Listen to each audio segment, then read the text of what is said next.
Come back, and these are the details. The Court of Appeal has withdrawn an application filed by the Attorney General seeking a stay of execution of its decision acquitting and discharging former Maslock Chief Executive Officer Sedina Tamaklo Ationu. The state informed the court on Wednesday, August 12, 2026, that it had filed a notice withdrawing the application on August 10th. The withdrawal was announced as the court had scheduled to deliver its ruling on the application, which had been adjourned after the panel heard arguments from both sides. Counsel for the Republic, Hilda Craig, led by Winifred Sapon, confirmed the state's decision to withdraw the application. Counsel for Mrs. Tamaklo Ationu, Sydney Antonio, acknowledged receipt of the notice, but argued that the state should have sought the court's leave before withdrawing the application. The court noted their concern, but observed that the respondent did not oppose the withdrawal. It subsequently struck out the application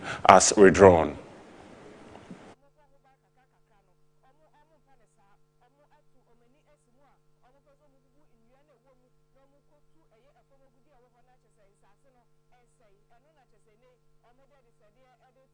Away from that, private legal practitioner Theophilus Donko has defended the Chief Justice's decision to allow courts to sit during the legal vacation, arguing that there is no law preventing judges from hearing substantive matters during the period. He says the move could help address persistent delays in the adjudication of criminal cases, while stressing that accused persons must still be guaranteed a fair trial. He spoke in an earlier interview on Metro News.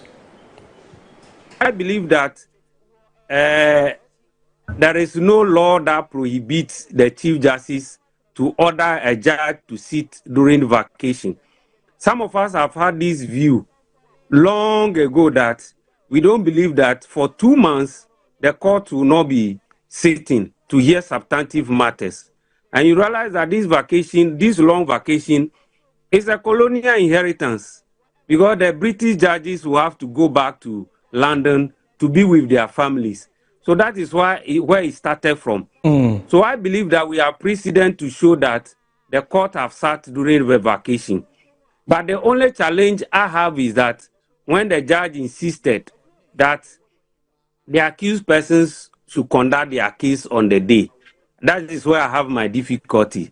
Because I also believe that at the time they were taking the date, the lawyers were in court, and they should have drawn the judge's attention to the fact that it is legal vacation, and they intend to take their vacation. So the judge will excuse them.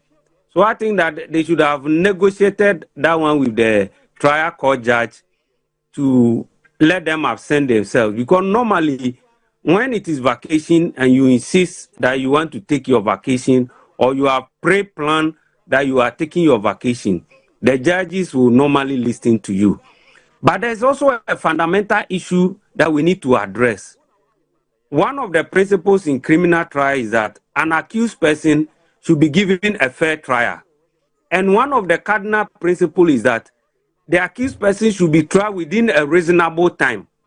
So if the Chief Justice has asked that the accused person should be tried expeditiously, I think that is what we have all been asking for as lawyers or users of the court. That cases delay so much in our courts. So if the Chief Justice is putting in structures in place, then we should not be seen as the bar to be putting impediment on the way of the Chief Justice to bring trials, especially criminal matters, expeditiously.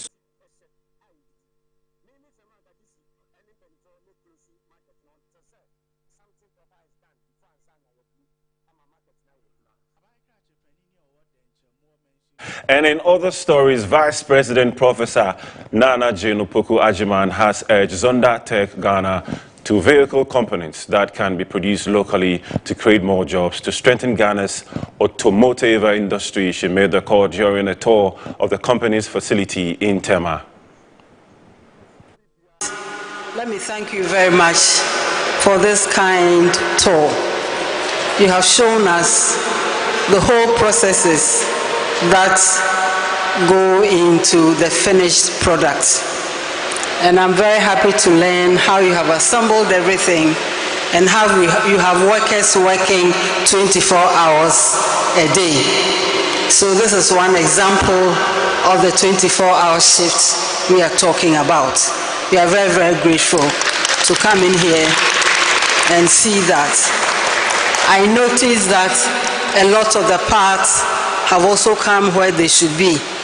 I'll be very happy going forward if you can even isolate one or two parts that can also produce locally. I think that would be helpful. I'd also be very happy to know the kind of expertise you are looking for that will help us without training to know that some jobs are available waiting to be filled. We would like to know the levels our own workers are at, what value we need to add to ensure that they are fully engaged. That is very, very important for us because we know that our youth are very, very enterprising, they are innovative, and all they need is a hands up. So Zonda, thank you very, very much. Take you to church this afternoon as Christian worship is undergoing a quiet transformation. What once required a physical gathering can now happen through a screen as churches increasingly take their services into the digital world. But the shift is sparking a debate about whether technology can reproduce the spiritual and communal experience of the traditional church. Here is a report by Metro TV's Ikuya Abebio. As technology continues to reshape everyday life, worship has also moved beyond the physical walls of the church. Long before microphones, projectors and live streams, church was simply about people coming together. In the early days, congregations gathered in homes, under trees and open spaces with no sound systems, screens or virtual platforms.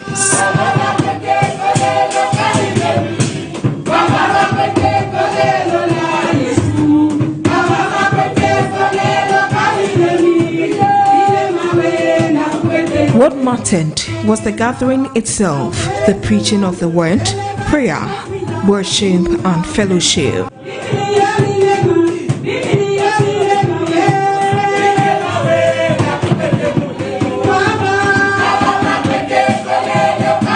Over the years, the church has moved from open spaces and homes into chapels, auditoriums, and elaborate sanctuaries. And now, the church is witnessing a profound shift in how believers worship.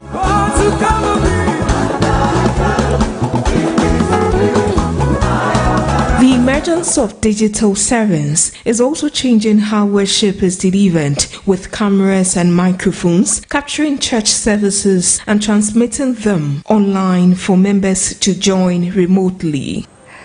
As worship is now extending into the digital space, the church is confronted with a deeper question. Can virtual service offer the same spiritual encounter as in-person service? The effect of the physical church should not be too different from the online, to the extent that members, wherever they are located, can worship at the comfort of their homes if they are blessed. There are limitations. So that is the reason why you see members spanning from different religion to one religion to another, because they don't have a specific permanent church. So if they see that this pastor is effective on TikTok or other, then they join.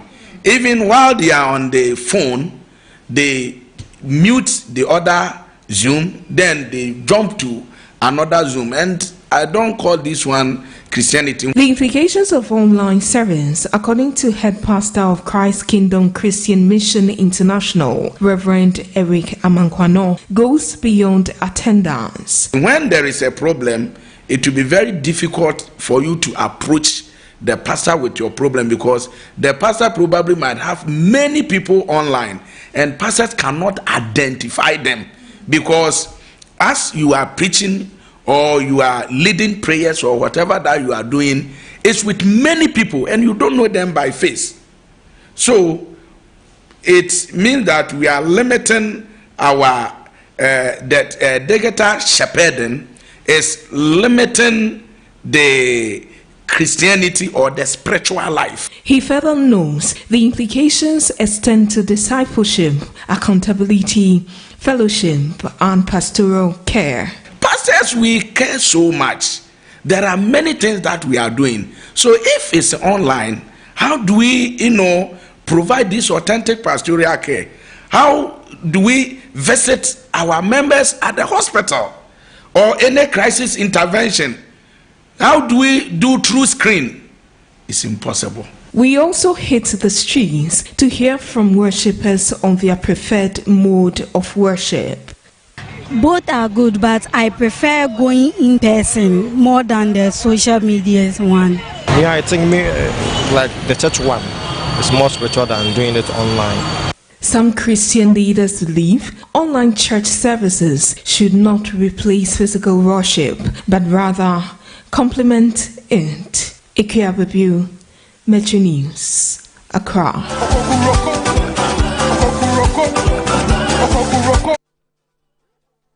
And away from that, the Jatike Center for Human Security and Peace Building has welcomed the reorganization of the National Security Council Secretariat, urging the new leadership to prioritize emerging security threats, including violent extremism, organized crime, and communal conflicts.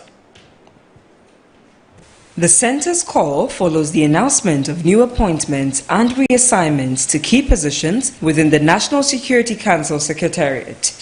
Major General William Ayamdo, former Chief of Army Staff, has been appointed Deputy National Security Coordinator in charge of operations, while former National Security Coordinator Yao Donko has been appointed Director of Intelligence and Research at the Office of the National Security Advisor.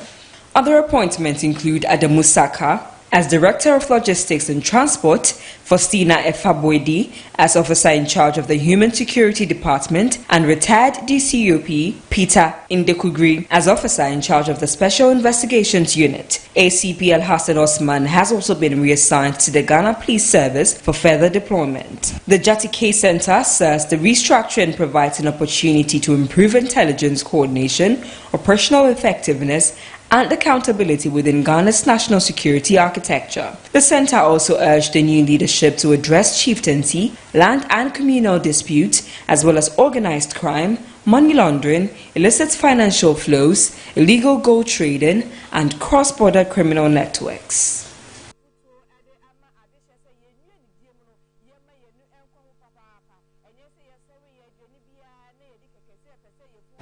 All right then, so Adib Sane is on and we're going to be talking to him. That is the Executive Director for Jatike Center for Human Security and Peace Building, Adib Sane. He joins us via Zoom for more on this. Good afternoon to you, sir. Good afternoon. All right, good afternoon and good to have you. All right, so first of all, what does this security reorganization mean for the country's security? Well, thank you. We have quite a litany of emerging threats, from piracy in the Gulf of Guinea to the threats of terrorist spillover into Ghana from the Sahel, owing to the fact that according to the Global Terrorism Index, about 50% of all terrorist cases globally happens in the Sahel region, and we are neighbors to the Sahelians. That is why it is critical that we put structures in place to ensure that there is no spillover into the country.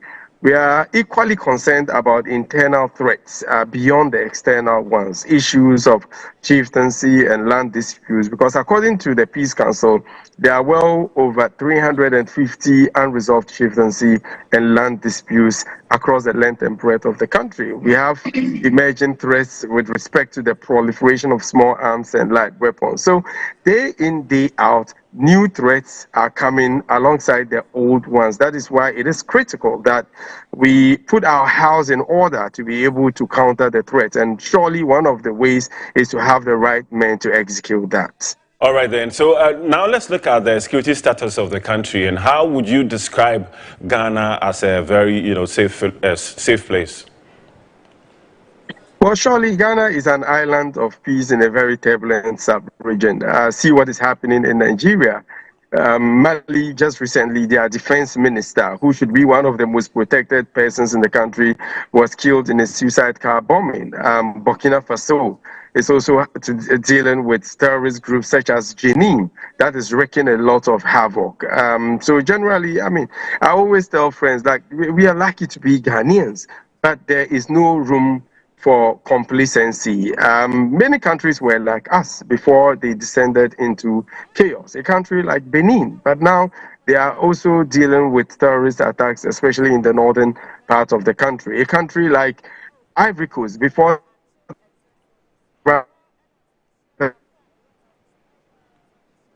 it was very peaceful. They were never touched by terrorists. So we cannot afford to be complacent. Hard, especially in putting our house together to deal with these threats. And I'm particularly excited about the appointments. I know almost all of them because I've had, you know, in the past experiences with the national security. Someone like DCOP retired Peter Ndekugri, he's a former Upper West Regional Police Commander. At the time when robbery was so rampant in the region, he went in there and he was able to stop it. I mean, he's very well vexed. He's very experienced. Someone like the new deputy coordinator in charge of operations, it is also very strategic because in the past, we've only had a director of operations and there were a lot of segmented, fragmented and very confused and diffused operational teams all across the security spectrum. So with his presence now, there will be a much more organized structure, and they would be engaged in intelligence gathering. They'll be able to preempt and prevent. They'll be able to engage our partners in and out of the country. They'll be able to engage local stakeholders. So this should be a concerted effort, okay, between the state and the citizenry, but surely it has to start with the right men at the right place. Let's take a further look at the reorganization. What areas are you looking at, or what areas are you focusing on? Well, I think that intelligence gathering is extremely key, but we cannot do it alone. It has to be done with the people, and you need to get the buy-in of the people. And one of the most beautiful initiatives I've seen is the See Something, Say Something. However, it's not been well managed or structured. We need to relook at it. What do people have to see? What do they have to say? How do they say it? When do they say it? How is their identity protected? Okay, we need to get the buy-in by getting them to understand all of this. Then the major issue is the issue of organized crime. And I think it's an area that we haven't really paid too much attention to. As a result, as a CSO organization, the Jetske Center has done some investigations into the activities of some individuals within the Tudu area in Accra who are engaged in all manner of illegality, including the illegal buying of goods, smuggling through the Togo border to Dubai, the production of counterfeits. And it's one of the issues we are looking at, and we intend petitioning the national security and other security agencies to look into the matter. Even though it looks economic in nature, it is a major security threat to the country that has to be looked at. And I'm going to stop at nothing in ensuring that there is accountability. Let's look at organized crimes. Do you think that they have collaborators when it comes to that? Because, I mean, the way they're expanding, one would wonder why. Are they having some support from somewhere? Okay, so the interesting thing is, during our investigations, one of them indicated that with 1 million Ghana cedis, he's able to establish a contact with a state security official to sort of stop the investigation. He bragged about it, okay? There is always that element of local collaboration. Recently, you remember there was a drug seizure in Canada, and according to the Interior Minister, some officials were involved in it. It is almost impossible to cheat the country without collaboration of those supposed to ensure that cheating doesn't happen. Okay, that is why there is a need for holistic investigations. Don't constrict it to those people. For example, at Tudu, we need to establish who are the officials they work with and how to stop it. Because the fear is, if you are not careful, those monies that they make could be used for terrorist financing. We keep talking about terrorist financing. The banks, when you go to every banking hall in Ghana, you see terrorist financing notices. But to what extent have we been able to enforce it? Okay, we see a lot of these money-changing people at Tudu, at the airport. Do they even pay the right taxes? How do we ensure that these monies, these counterfeits, these monies gotten from the illegal purchase and sale of gold and other criminal activities doesn't fall into the hands of the terrorists? I think it is critical, and this must be addressed in collaboration with as many partners and stakeholders as possible. The JetK Center remains very committed to working collaboratively, closely with the security agencies to ensure that we sanitize the space of this organized crime. All right, so Sunny, Tudu is one of the busiest places in Accra when it comes to business and so on. And if you look at Tudu, clearly the police stations over there, it's one of the biggest, the whole of Accra. But then the question that I'm asking is, are you working closely with the police over there so that those activities that are ongoing over there can be curtailed? Well, like I indicated, I intend petitioning with the relevant authorities. But you see, we need to be mindful of something. Organized crime is very sophisticated. It goes beyond the everyday CID, policing, investigation. No, it requires a lot of intelligence gathering. It requires a lot of assets, both human and material, on the ground. If not, trust me, you would arrest them and you wouldn't get any evidence from them. That is why we need to work intelligently. And I'm not saying that the police is not up to the task. Police is up to the task, especially under the leadership of IGP Tete Nyauno. I mean, I've had discussions with them, and I know a lot is happening on the ground. Just look at the recent murder case at Tuba, where a car dealer was gunned down alongside his wife. Thankfully, the wife wasn't killed. Within some few hours, the police was able to arrest the suspects. That is remarkable. But like I indicated, the police alone should not be left to do it. We need inter-agency collaboration to be able to deal with such a sophisticated matter.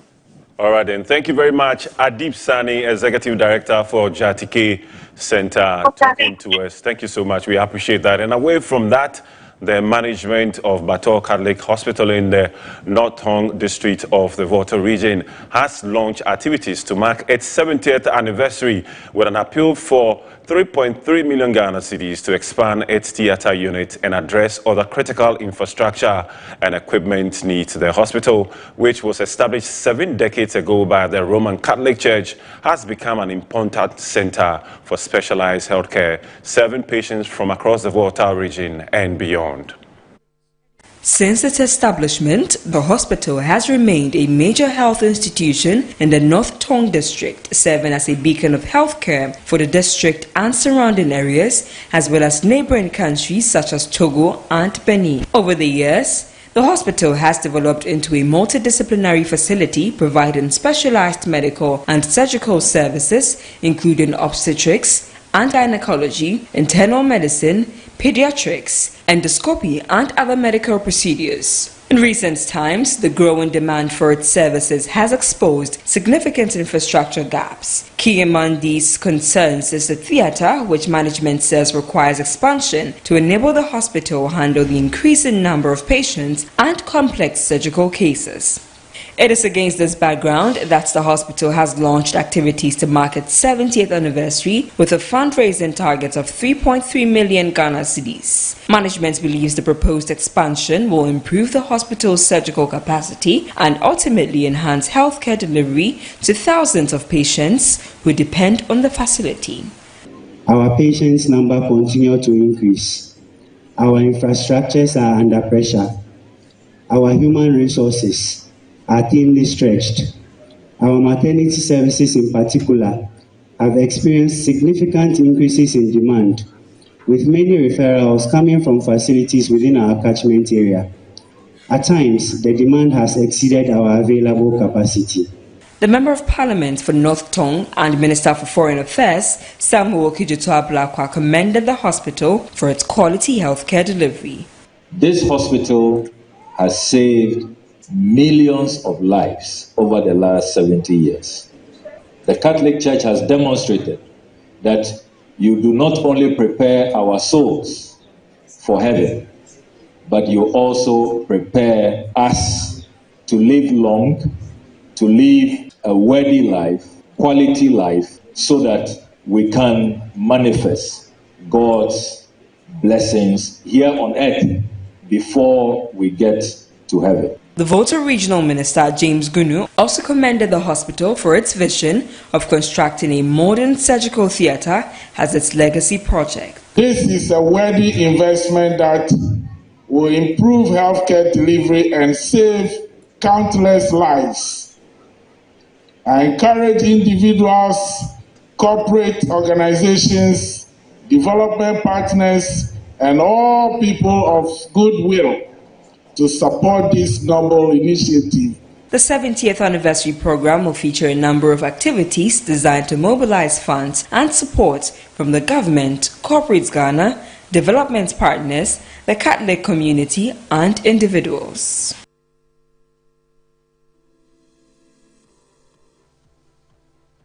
Attention now to community development as the Chief Executive Officer of Maxwell Investments Group, Dr. Maxwell Ampong, has been officially installed by the Kona Traditional Council as the Aboafo Hene with the stool name Nana Kwadwo Mafo Ampong I to help strengthen traditional leadership and promote development within the area. There's more in the following report.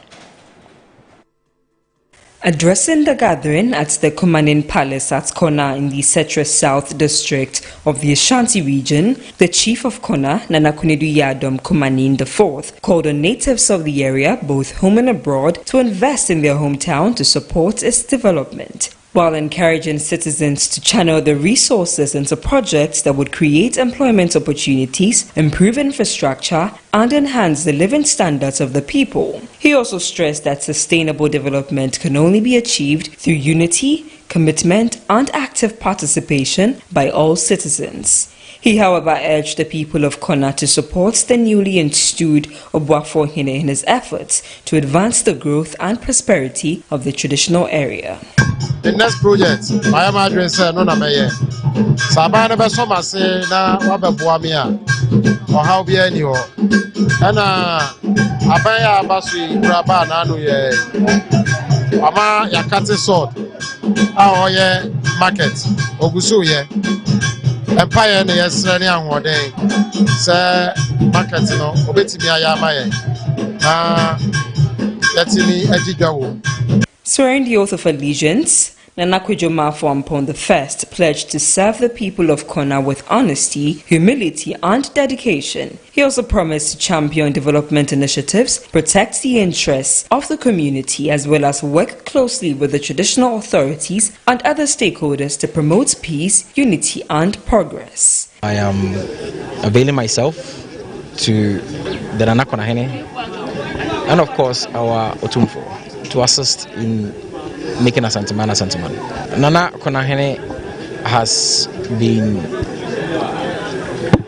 the Kona Hene of Kona for over a decade. A lot has happened. Our work is one to support and to make sure that everything that is happening, we do the best that we can to make it progress. The tremendous recognition by the Kona Traditional Council highlights the outstanding leadership in transforming society. And away from that, family of Innocentia Achufui Avino has appealed to the Minister for Interior, Muntaka Mubarak, to intervene in the negligence and the refusal of the police in picking up their calls regarding investigations into the 20-year-old's death. Innocentia Achufui Avino's sister, in an interview, said the family has not received any formal update from the GPS since its last public statement on June 15, 2026. sister alleged that repeated calls to the officers have gone unanswered and that they have struggled to reach investigators assigned to the case of her sister's death. She claimed the family was subsequently informed on July 22nd to proceed with Innocentia's burial, but said the information was communicated verbally without a formal explanation of the status of investigations or whether significant progress had been made in identifying those responsible. The bereaved sister questioned whether the investigation would have received greater attention if the deceased had been related to a high-ranking government official or had been a foreign national. She's therefore asking the Interior Minister to intervene and help the family establish where the investigation currently stands and what steps are being taken to bring the case to a conclusion. She argued that the circumstances surrounding Innocentia's death deserve continued attention and that the family should not be left out without answers simply because public interest in the case has declined. And that's it for the afternoon news. My name is Nana Kwesi Kwitia. We're going to take a break, and after that, Good Afternoon Ghana will continue right here.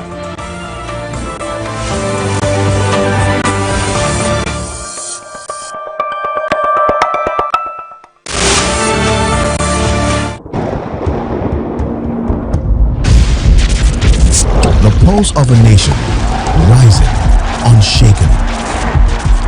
When the Black Stars take the world stage, we don't just play, we bring the storm. Fuel the dream. Support the Black Stars. Storm Energy Drink. Make your mark. Excessive drinking can be detrimental to health. Not recommended for persons under 18 years, lactating mothers, pregnant women, and people sensitive to caffeine. This advert is FDA approved. In my line of work, a confident smile is everything. Kel Charcoal Toothpaste keeps me on top of my game and ensures my smile is always radiant and bright. With the tiring nature of my job, we spend several hours under the scorching sun. To keep our teeth white and our breath fresh all the time, we use none other than Kel Charcoal Toothpaste. Kel Charcoal Toothpaste. You're on a Kessie and in a kit one. Samayo Kendini, a who be here, Semetra Sapapadia to a mammy man for Kel Charcoal's natural ingredients, and a bomb is a hobby, a man is swing, Nesanso Mama Hoto so a will beg you. Kel Charcoal Toothpaste. Choose Kel Charcoal Toothpaste for anti-cavity, whiter teeth, and fresher breath all day. Available in 80 gram and 150 gram. Grab yours today. Kel, happy smile. This advert is FDA approved. Finding my dream apartment in just 2 days was a breeze with 7terragh.com. Looking for your next home, the perfect piece of land, or the best commercial property for your business? Are you worried about sending money home for property and finding nothing when you return? Well, worry no more. 7terragh.com is just a platform to find prime lands, perfect properties, or vibrant real estate development at the click of a button. 7terragh.com is your go-to property listing platform that allows you to register, list, rent, buy or sell, and connect with correct agents. With our AI-powered smart search, personalized dashboards, verified agent connection, and interactive property maps, all your property needs have been made easier. Check us out on 7terragh.com or contact us on 0302-998-246 or 0561-032-252. 7terragh.com, powered by MNC Properties.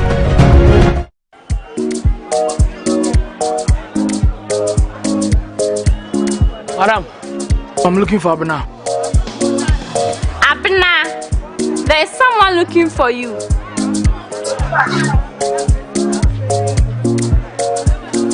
Madam, please, where's Abena? Abena. Yes, ma'am. Is this who you are looking for? Madam, please get me Abena. Please. Della. Abena, bra. Abena. Oh, Abena. If it's not Abena rice, I can't eat any of that. Abena rice and Nijin Kwa. FDA, So, I have 10 Ghana cedis in my pocket. Now think about it. Now, if 10 Ghana cedis could buy you anything at all, what would you buy? I can think about so many things. Are you ready? Watch this space.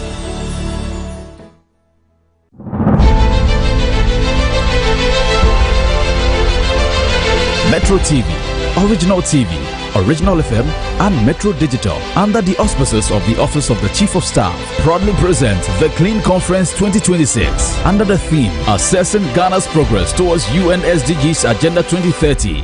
SDG 6, Clean Water and Sanitation, SDG 7, Clean Energy, and SDG 12, Responsible Consumption and Production. Friday, 21st August 2026, 9 a.m. at the City Conference Hall, University of Ghana, Legon, Accra. With just 4 years to achieve the UN SDGs 2030, how far has Ghana come? The answers begin with one national conversation, the Metro and Original Sanitation Conference, with the Chief of Staff, Honorable Julius Debra. The Clean Conference, bringing together government, development partners, traditional authorities, industry players, academia, civil society, young people, and all Ghanaians. Change is not only in conference rooms, so there will be a cleanup exercise on Saturday, 22nd August 2026, also led by the Chief of Staff. Join thousands of volunteers for this massive cleanup exercise across the major streets of Accra. Metro Clean Conference, Wahuni Diema on Mine Tumpong.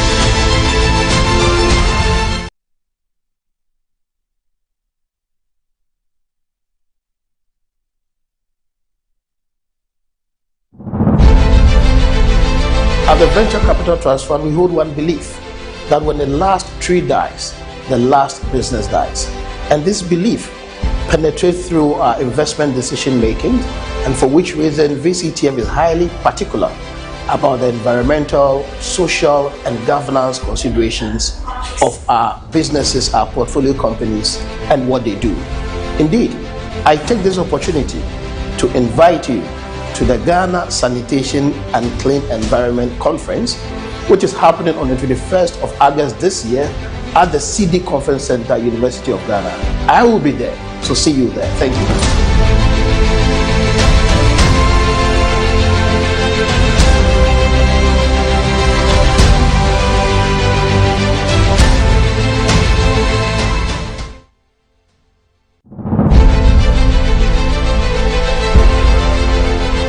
Hello, my name is Paul Adomochiri. I'm the host of Good Evening Ghana here on Metro TV. I'm inviting you to the Clean Conferences at the City Conference Center at the University of Ghana.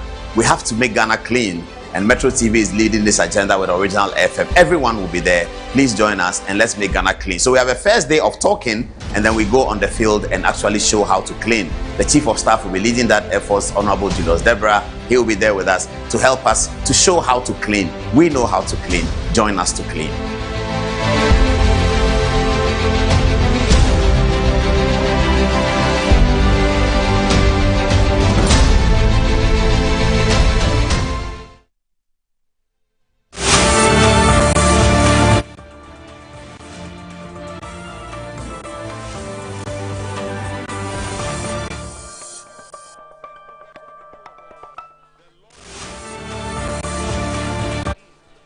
Right, welcome back from the break. Many thanks for staying with us here on Good Afternoon Ghana. I am Desmond Okrekodan, so taking you through the rest of the program till 2 p.m.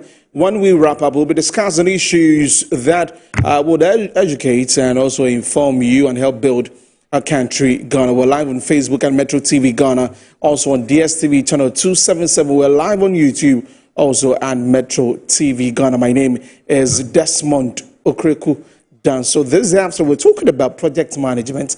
What do you know about project management? Today, we delve into that. We have our guest from the Project Management Institute Ghana. We'll talk about that later. We'll have a conversation about human trafficking in Ghana. Yes, it is still happening. And just a few days ago, some young ladies from Nigeria were rescued by Challenging Heights and the Ghana Police Service, the Anti-Human Trafficking Unit. We will talk about that also on the show. How can we, end this? What are the efforts that we need to put in place to make sure that it is reduced to the barest minimum? And if we have time today, we will continue the conversation about the legal vacation.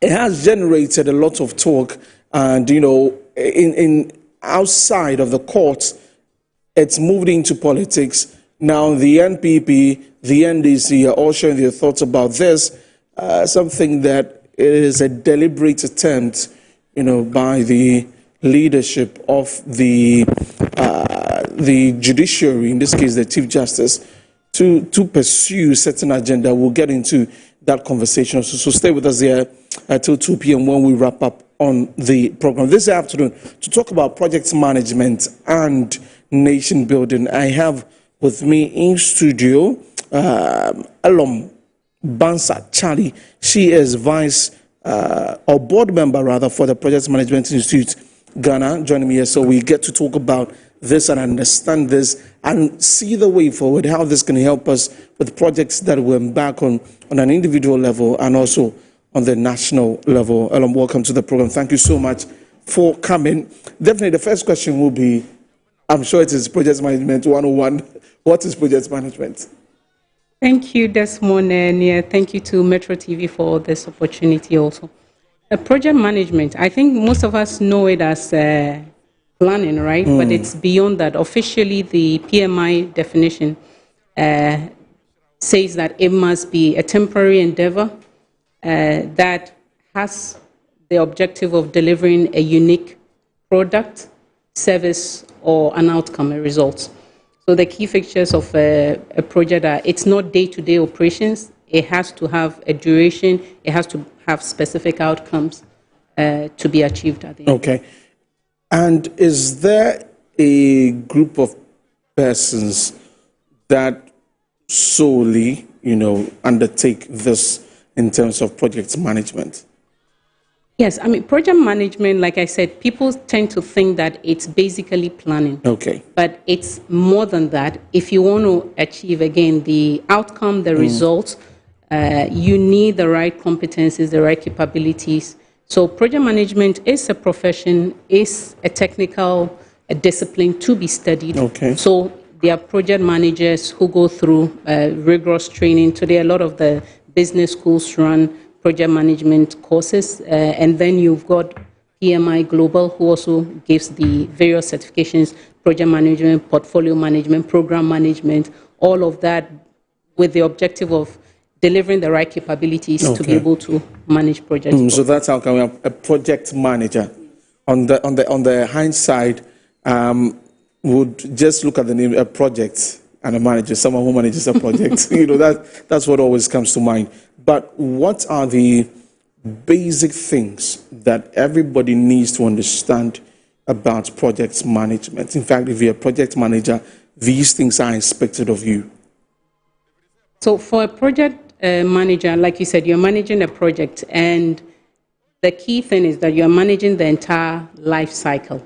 And I think that's something really important for us as a nation. We see a lot of projects that are going on, but the question is, are we taking them through the right life cycle process? So definitely there has to be a starting of the project, which is the initiation. There has to be the planning before you go into the actual execution, and then the close off. So wherever there's a gap in any of these stages, you would have problems with the outcome. So it's either you're starting the project, the scope is not properly defined, the business case, which is why are we even doing this project? And that's a question we should ask ourselves as a nation, right? We are doing a lot of projects, but why are we doing it? And if you go through these life cycle processes, you would know that, okay, it safeguards you from falling into a pitfall where you're doing activity, but you're not delivering the result. So I'll say, for what does a project look like? It will be going through these 4 stages. The initiation, which is the starting, the planning, which is what do we do before, and then the actual execution is doing the actual work, and then close off. We don't just build and then we are done. There has to be a proper close off, which includes things like lessons learned, capturing all of that in order, and also aligning with the customer or the client on acceptance of the outcomes. Have we really achieved your outcomes, so that it's properly closed off? Right. From the Institute, is there any data on projects that have been done in the country? Have you put some together and to share with us that we've taken note of a number of projects that happen in the country, And for Ghana, we are at a certain percentage when it comes to actually delivering on that.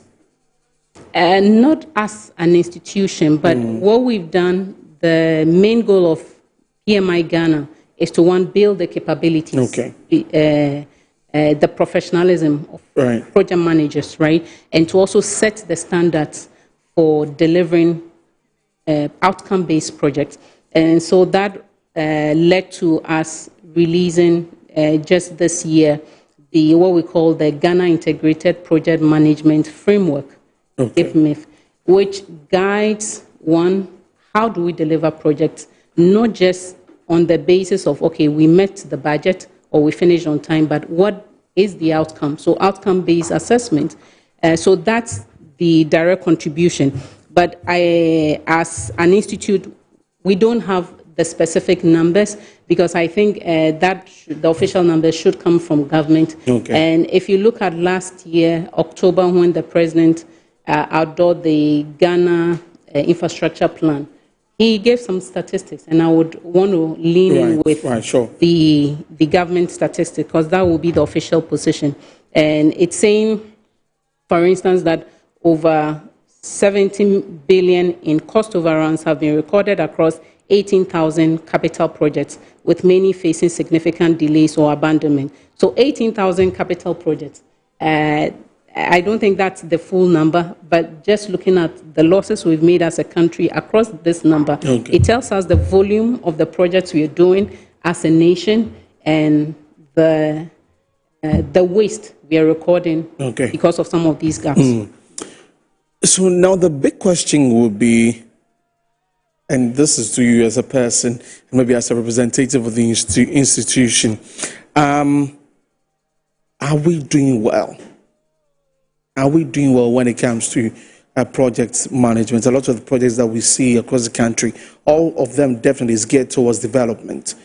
But you see some of them, in fact, there are lots of things that, from budgetary issues to, delays, whatever. I don't know what causes the delays, but I'm sure it comes in every form.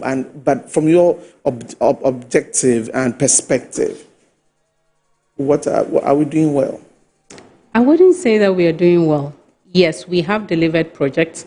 There are projects that have delivered value. We've seen additional megawatts. I'm coming from the power industry, so I know we've put additional megawatts on the grid. We've delivered hospitals, all these Agenda 111, all of that. We have done some work. But if you tell me across 18,000 projects, we're losing 70 billion, it tells me we have a big problem as a nation. And you rightly mentioned it, various reasons why we are losing, right, in terms of the outcomes. We don't want to talk about the famous Sagleme, right? That's taxpayers' money sunk into a project. Did it deliver the benefit, the socio-economic impact that we wanted for the nation? So based on, and it's not just that, there are so many of these projects. So based on these projects, I'll say, no, we're not doing well as a nation because every dollar of the taxpayer should deliver the value that is intended. And I really hope that government and the institutions that are involved are taking a serious look at the PMI Ghana's Ghana infrastructure. The framework, as we talked about. Yes, management framework, because it's the key is that our projects are outcome-based. We should look at what is the benefit. What are we looking at? So regardless of governments coming, going, it doesn't matter. This is Ghana, and this is what we believe strategically as a socio-economic outcome we want for this sector. And then work back, what are the projects that are needed to deliver the value we are looking for? So that it's not all the scat and blast projects, that we are doing, that doesn't really come to deliver the value we are looking for. So I'll say we still have a lot of work to do. There are professionals that are doing the work, but then there's government interference, there's all political issues. And so an integrated approach that allows us as a country to reap the full benefits of our investment. It's interesting that you say you're from the power sector, because the most talked about issue in the power sector, I mean, in the country now, is with the power sector, with that $1 million bribery scandal, and the chain in terms of whoever took all of that from top to down. But what should it be? Should you have all money to start a project? Should you have almost half to start a project? Should you get the materials needed to start the project? How should it work? Because we've seen a lot of instances here in our country where projects start, say that monies are not coming in, it's been halted, contractors stop working, materials are inferior, all of these things. What should it really be? So all of this should go into the project initiation and the project plan, right? First, the business case tells you what is the problem you're trying to solve. And the planning stage is telling you, okay, what do I need to have ready in order to be able to execute and to close off meeting my outcomes at the beginning? So what should it be? I won't sit here and give a percentage, but every project should go, one of the key stages that every project should go through is financing. Is the project bankable?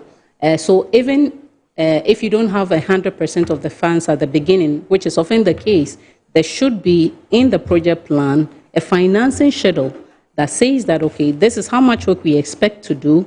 And so, for instance, by contractor mobilization, I know I should have 30% of my project funding. How is that coming in? So that should be clearly scoped in the project plan, and then subsequent milestones appropriately catered for with the financing plan. Okay. Another issue is monitoring and evaluation. It's a big thing. We start a lot of things and it's not monitored, and then we move on to another thing, go and start, we don't finish. What's the issue with that, monitoring and evaluation? So I would say it's also part of the systemic issues that we have. Part of it, I'm sure you also are aware, sometimes the project is actually signed on paper because we want political favor, because we want a publicity. But back to your previous question, the financing hasn't even been secured. So what we did was signing out during the project in order to have that fanfare and that publicity. But we cannot practically start. So then what is there to even monitor? What is there to even control? So that's part of it. Monitoring and evaluation also comes down to our institutions who have the oversight. So every project should have a governance process that says when milestones are checked, what's the frequency of reporting. So all of that goes in the monitoring and evaluation. And when the project is not scoped and started, planned correctly with the right institutions, then the monitoring also becomes a challenge.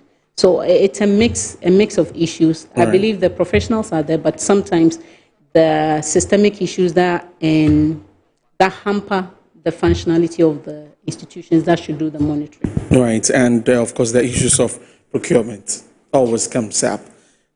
We don't, so it tells me that not so much, it may be the case, but it looks like sometimes for some of the projects, it's not about need-based. It's not something needed at that point, but because of political, it is driven by political needs. And so it begins and it continues like that, and then we're left in the middle. and sometimes you have to just see how that goes. But we're going to take hold on to this with Madam Charlie here. We're taking a feed from the National Youth Authority. We'll be back and continue.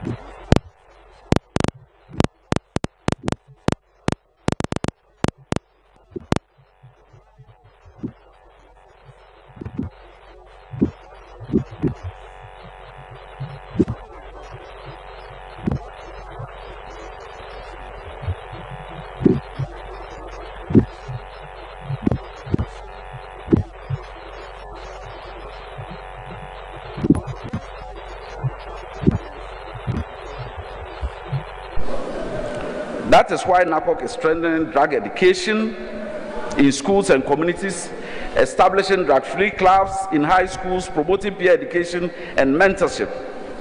We are also using schools, communities, and digital platforms to reach out to you, the young people who patronize social media. There's no shame in saying no to drugs. In fact, sometimes the strongest thing you can say is simply, no, it is not for me. Your future is too valuable to be placed at the risk of a moment of curiosity, pressure, or experimentation. I also want to urge you to understand that you are not simply beneficiaries of drug prevention, but you are partakers and partners in the drug prevention exercise. You can become ambassadors for healthy choices in your schools and communities. You can be the person who stops a friend from making a decision that he or she may regret later. That is the kind of leadership Ghana needs. So as you leave here today, I want you to remember just 3 things. Seek the truth, value yourself and your future, and most importantly, stop and think. Stop and ask questions, and stop and choose wisely. Because sometimes the most important decision you ever make is knowing when to stop. Stop before drug stops your dreams. This is what my people wrote for me, but let me tell you something.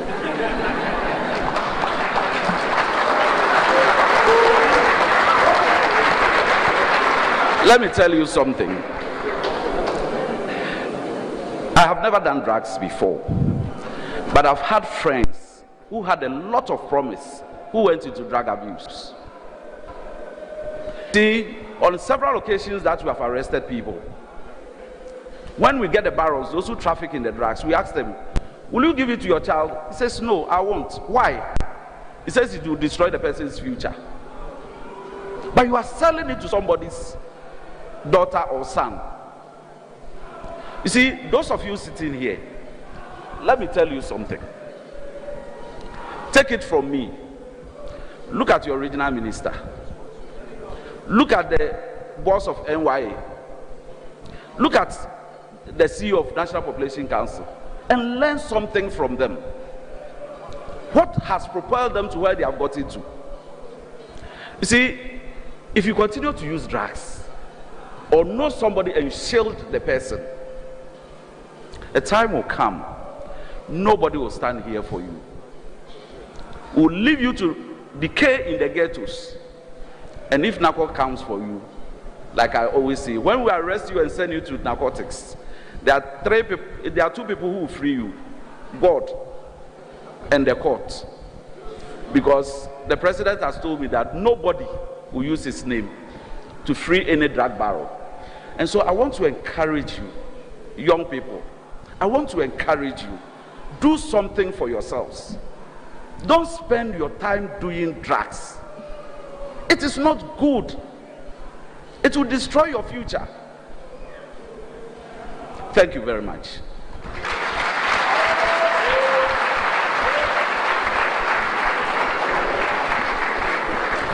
Aho. Aho.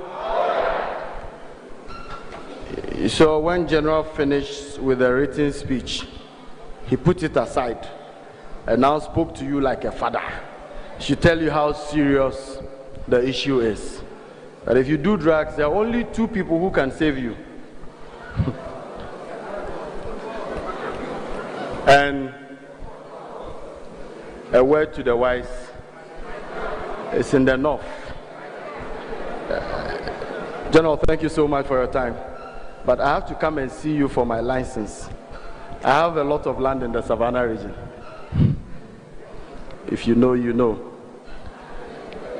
Ladies and gentlemen, we'd like to take a brief statement from a drug addiction treatment center. We popularly call them rehabs. And Mrs. Lydia Adolfo. Mrs. Lydia Adolfo, are you here with us? Mrs. Lydia Adolfo. Oh, let's give a round of applause, ladies and gentlemen.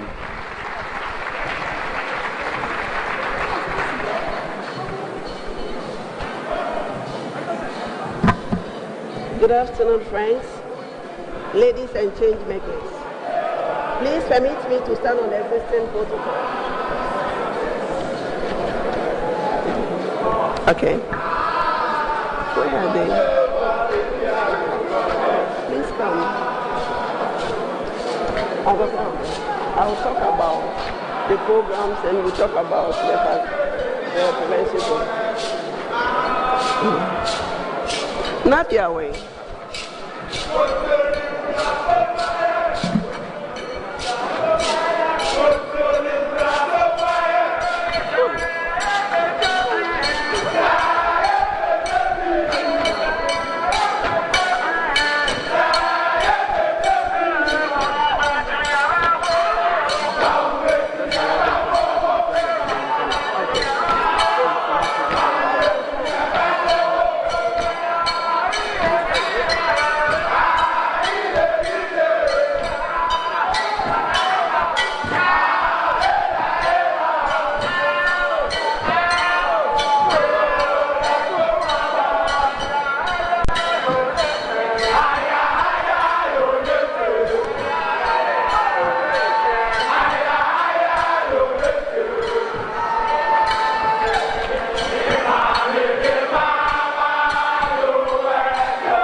Come out. Come out. Come out.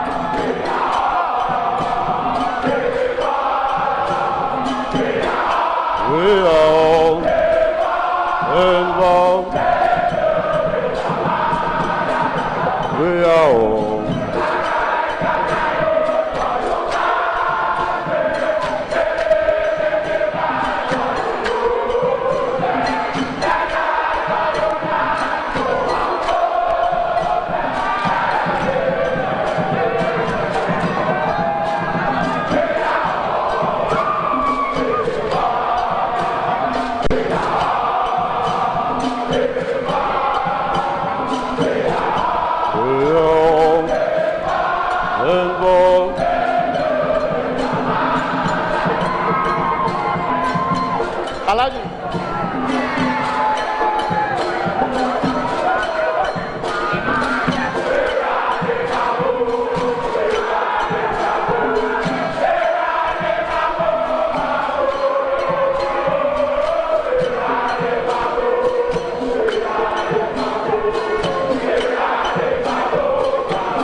We are done.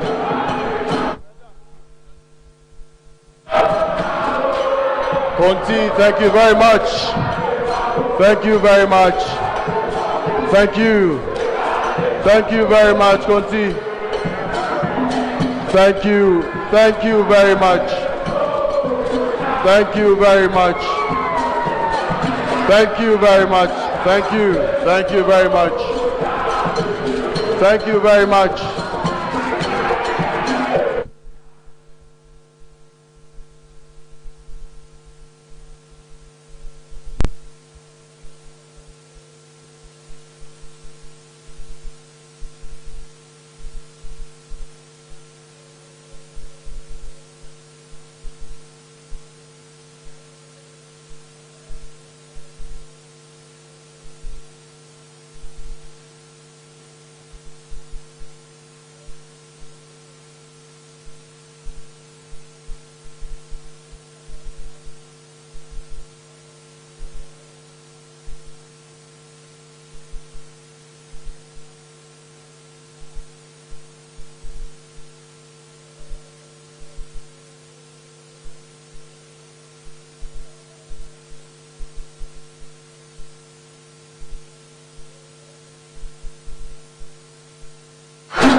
Thank you very much, Conti. Thank you, Unity Hall. Thank you. Unity Hall, thank you very much.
But more people are joining them. There's nothing I can do.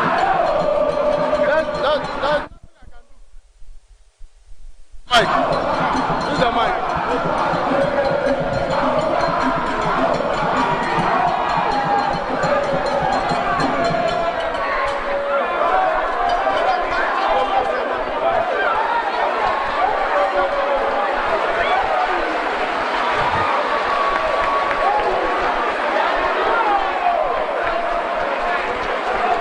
Thank you very much. Thank you. Thank you very much. Thank you very much. Thank you. Thank you very much. No, please. No.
Thank you very much, Unity Hall. We're most grateful for your time. Of course, we enjoy the energy.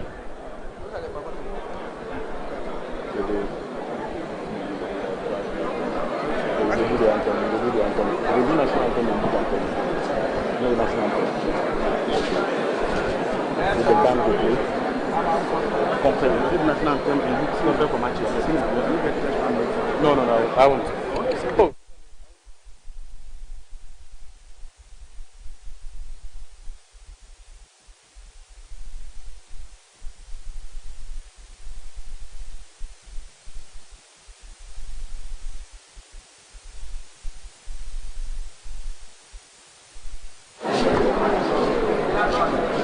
Ladies and gentlemen, shall we be upstanding as we take the National Youth Anthem?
Thank you very much. Give yourselves a round of applause, ladies and gentlemen, as you resume your seats.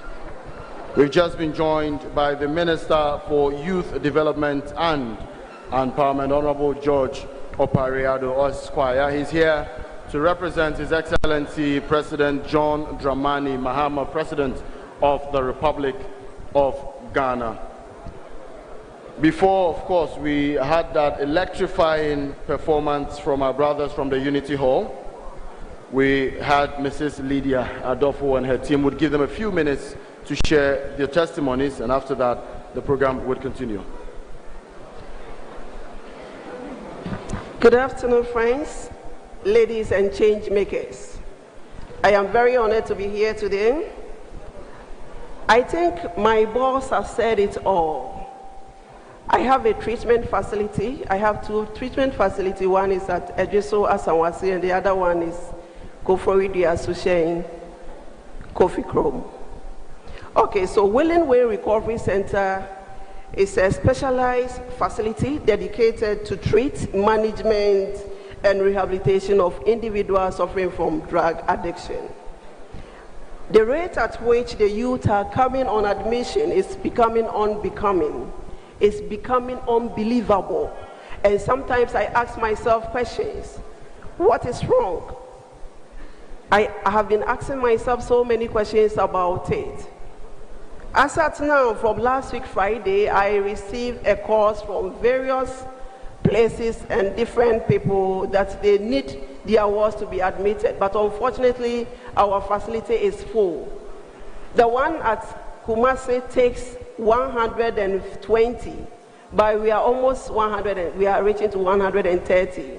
And Koforidia is also full.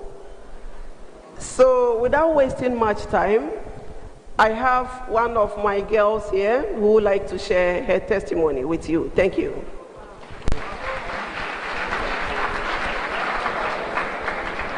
Hi, I'm Nadia Morrison. Well, a month or two ago, I was in the ghetto. Yeah, and trust me. And I was looking very, very, very bad. The drugs has really got into my liver. I was looking like a guy. No boobs, no ass, nothing. And very hungry too. But this woman in Gunshot, Shonyame, Willing Way facility has kept me for just 2 months, and I'm looking like this. Yes. And I said a big thank you to God. He has really done a lot for me. A lot. Bringing these people to my life. Because not all of us got it this way. I'm very, very, very grateful for them. And I just want to say to you guys that this can happen to anybody. It can happen to anybody because I was traveling, I was living life, I thought it was fun. I was always, you know, when I was happy, I smoked. When I was sad, I smoked. When I was every kind of mood, I was just going to my medication, that's what I call it. But now I woke up this morning taking my shower first, thinking about food. Literally, okay, I woke up 4 a.m. to drink curry. Like, I'm always hungry, I'm always looking for good things. But before, I had to deal with the obsession for drug. For that thing getting out of me, I say thank you, God. I wake up not thinking about drugs. That's a miracle, girl. So I say thank you to God and to people out there. If you want to look like Albert, well, you can go and do drugs. But for me, may God just protect me, and you guys should still pray for me so I don't go back. That's what I'm going to say.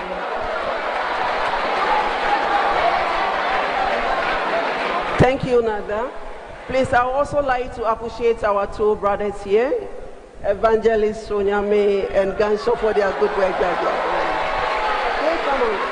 Let me say something.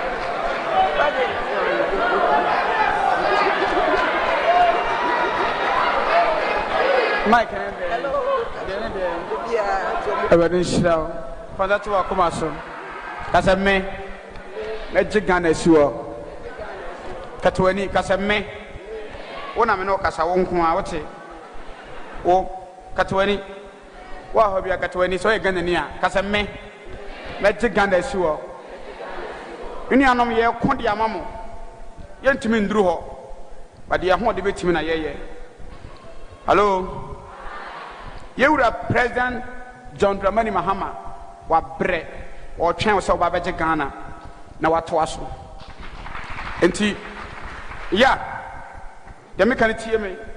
Sɛ woni me na woni me. Ɛnkyɛ mewu. Ghana fo nyina behu. Ba me nsɛm no nkwa ne ba bɛfa. Ɛbɛboa nti na mekɛtɔ sɛ woyɛ president. Nsɛm na yɛwura no bɛdi nkɔmɔ sɛ drugs. Blah. Sister. Utie me na wo boy num wi num agya no. Hey, answer. Stop. Hello. Baby amaduru na men masan san aba na wo kasa no. So oni manka won sere. Baby am won na masan aba na wo kasa ne no. Wo ye president. Regional minister wa hanom. Ono tia ne mpa ne se oni wonom a wo betoa so na Kumasi Asante region e betum pon. Enti regional minister mpa ya da bi obo ne se wo won sei. Hello. Woni mo bi a woni wi nom, framo nom, ensa nom. Se wo do ne se de ne eni ni nyai. De me kan pa fa opa jai. De me kan obefa. But when we are over by the age of 55 years, I'm not here to joke to you. Be serious. Run from drugs.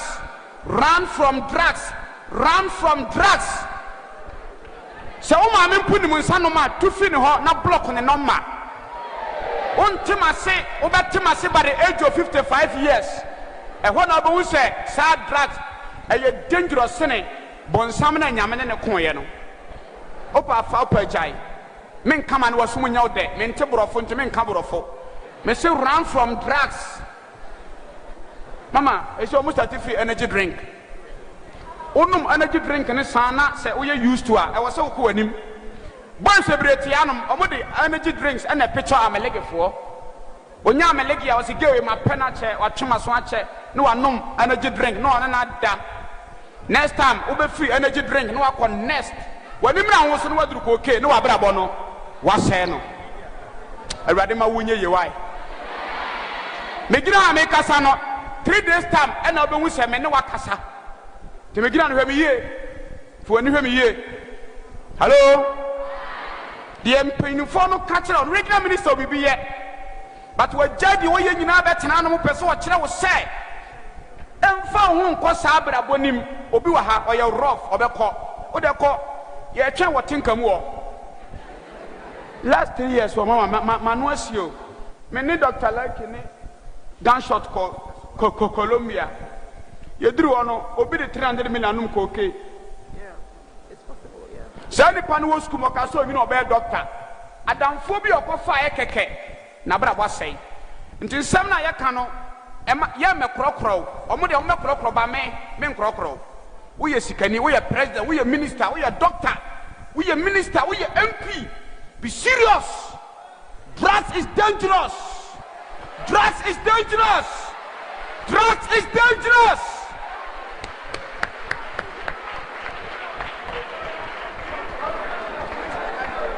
All right, thank you very much. Let's give them a round of applause, ladies and gentlemen. We wish that we could take many more testimonies, but of course, we're working with time. We have so many busy people seated here with us, and I'm sure that our delegates are already getting hungry, and we wouldn't want to keep you here longer. Let's give them another round of applause once again, ladies and gentlemen.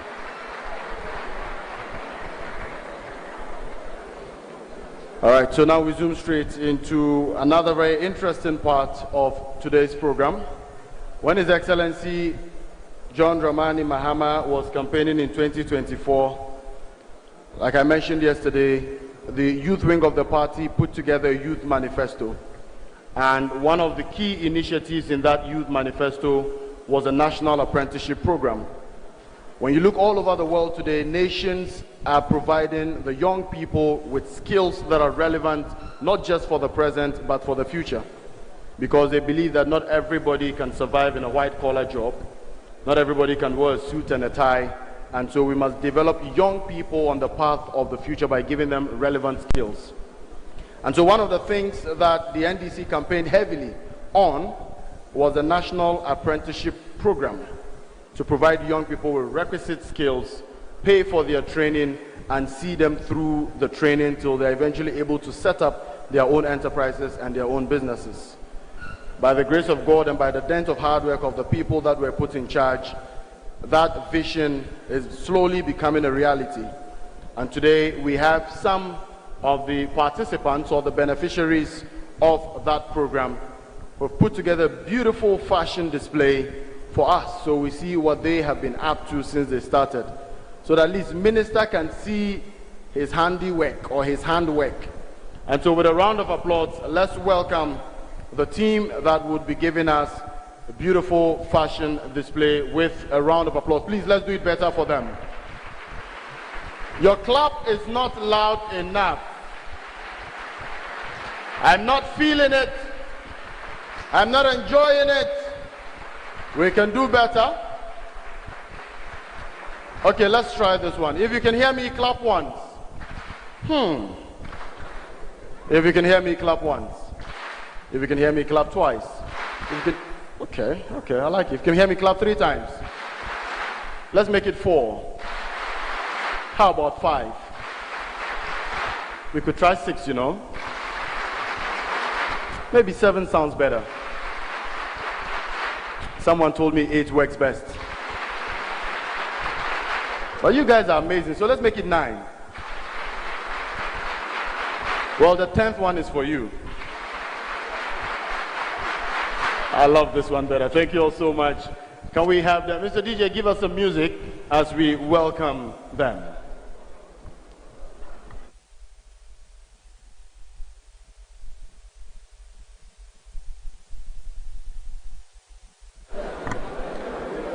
Mr. DJ, give us some music.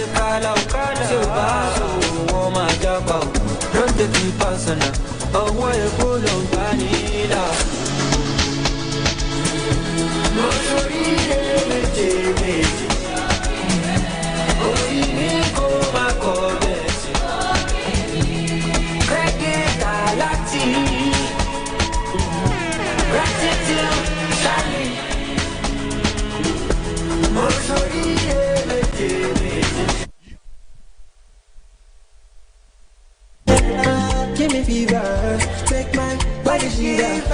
After you give it to Jesus, oh, you can give it to Caesar. Whatever make it tango, then get my body now. Come settle down, so my jolly day for them. No, Basima, you be my favorite too. No, but it's all you need for my locket. No, I'm not. To my pocket, to my mini panta.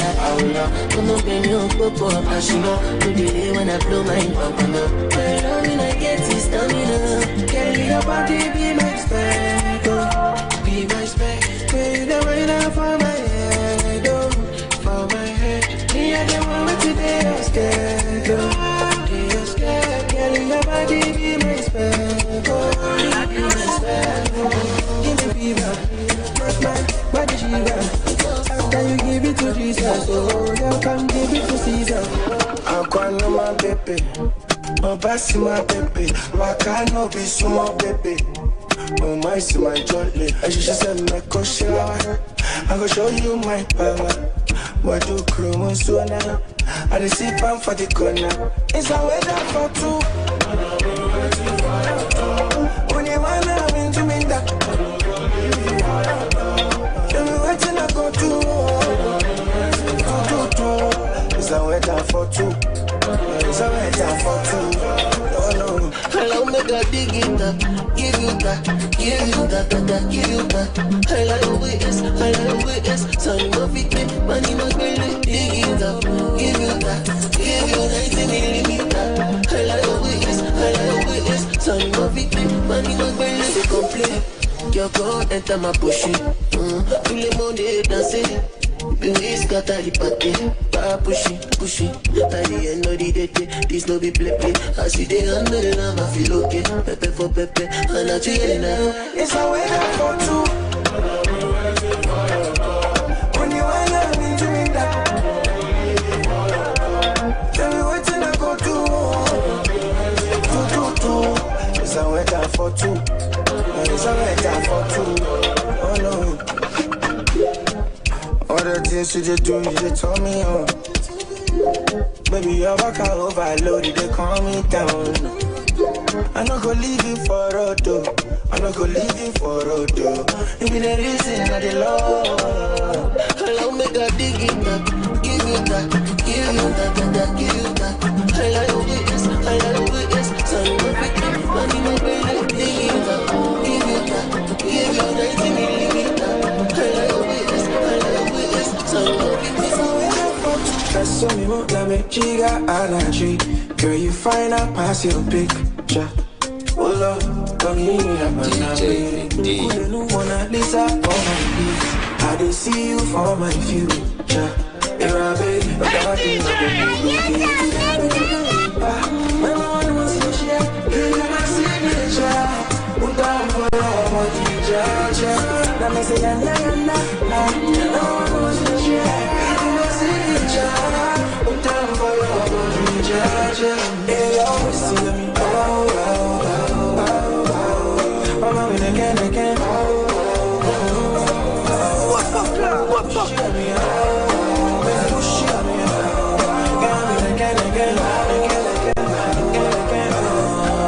Open the gates, might be like you ready to ask for my property. Oh, just a love, baby. I love the way you drive me crazy. Oh, me, my bro, let me tell you where you know, dog. I wanna take them from behind.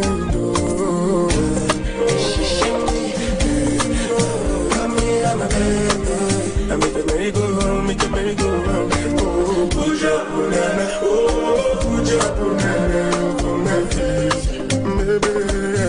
Need to make you feel my today. My mama was no share. Give you my signature. Put up for your teacher. Let me say, na. My mama was no share. Give you my signature. Put up for your teacher.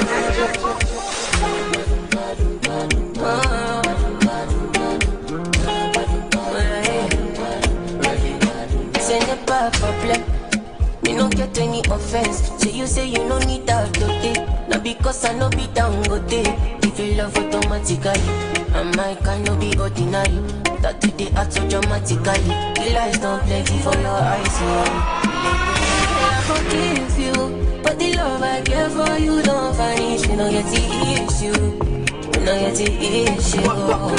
I don't need to pretend that I want it closer later. You know they need. You have to live, oh, got your couple of my job. But no one do anymore. Got your couple of my job. But no one do anymore. Monica tell it, she know they chill it. Monica baddest, you lady. What a lady, she do me shake it. Okita pay it, and she dey move like a baby pele. Take me up into pieces. Don't go they see me. Girl,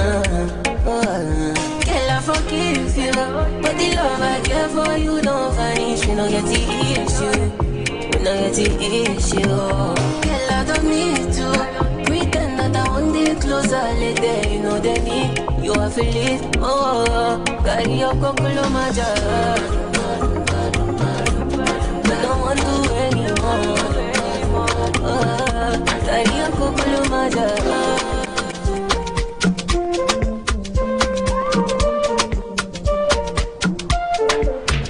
I don't wanna cheat on you. Everyday temptation, baby, yo, I just wanna kiss on you. I just wanna kiss on you. I don't wanna cheat on you. Everyday temptation, baby, oh, I just wanna spend on you. Come here, make a spend on you.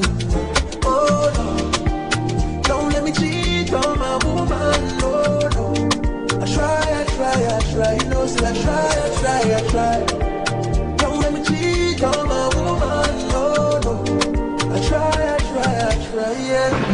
Look at that face, look at that bonbon, look at that waist. What that bonbon, baby, my face. What that bonbon, baby, my face. Look at that face, look at that bonbon, look at that waist. What that bonbon, baby, my face. What that bonbon, baby, my face.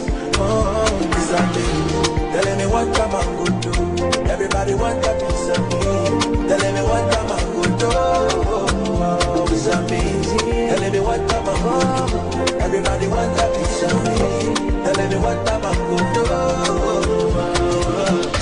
love me scatter. I know you see this backer, and I will make you never want another woman. Cause I be crossing the border. Give you my love on the platter. What I'm a chair, better energy. Won't pass out what the mayor and drive me home. Yeah, I'm miss all your media. Magical. Don't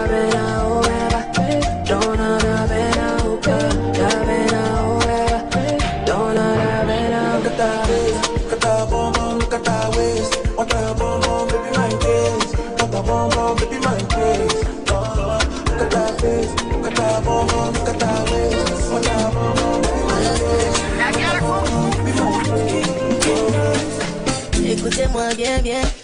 Send me, oh yeah, yeah. Now I do for my vision. Television, I don't see anymore. You're about you, man, yeah. Your body still feel très bien. Me and you know, separation. But any day I go stand by. Because I did turn on, parada. Don't let me go, follow you go. Carry me go, I don't know. Don't let me go, no. Don't let me go, follow you go. Carry me go, I don't know. She said, mon bébé, il rise on my pressure. Don't rest, no. No rest, no. She said, mon bébé, il rise on my pressure. Don't rest, no. No rest, no. Mon bébé, oh set me up on my name. 5-star day for you, don't panic. Big papa day for you, so don't you worry, baby. Mon bébé, you know some mama me shade. Like an eleven arrive. She show me my way anything. Oh set me up, make up for love. You know if you touch it and then I'll taste it. Never felt this kind of feeling before. Oh set me up, no question. Mononissimo. I come for you and this when I'm bro. Because I did turn on, parada. Do you know? Let me go, follow you go. Carry me go, I don't know. So let me go, no, let me go, follow you go. Carry me go, I don't know. She said, mon bébé, il rise on my pressure. No rest, no. No rest, no. She said, mon bébé, il rise on my pressure. No rest, no.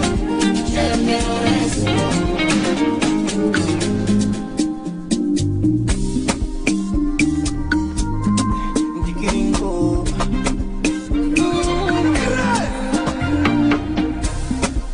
Loving you is a crime, then I want to be a felony.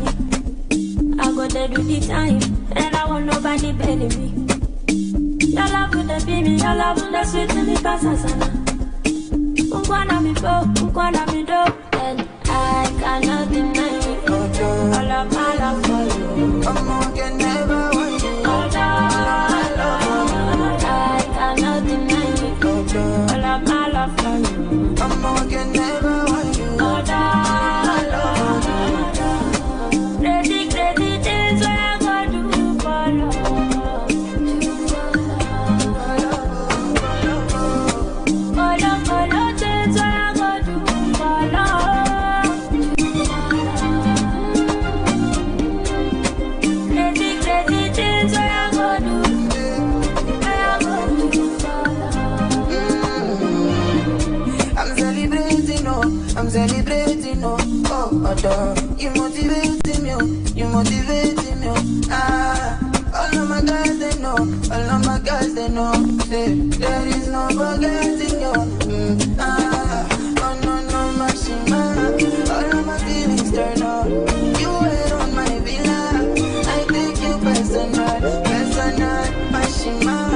All of my feelings turn on. You wait on my villa, I take you personal. I cannot deny it. All of my love for you,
love banana. I day your back like I'm Sakaba.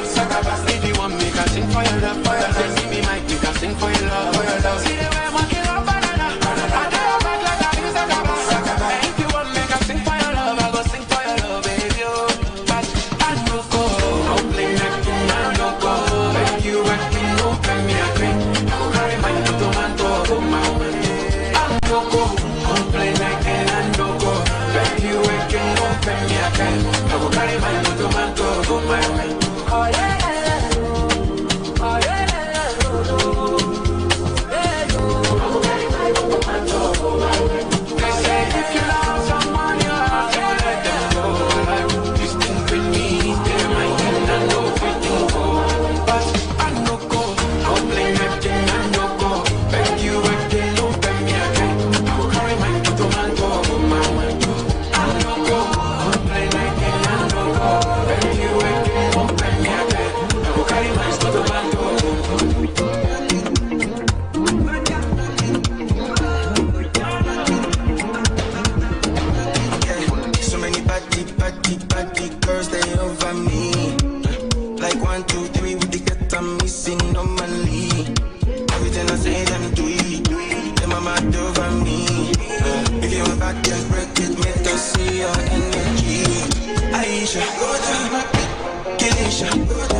Thank you very much, Mr. DJ. I mean, while we are still watching, our brothers put together their artifacts, I'd like one of our beneficiaries to share a testimony with us.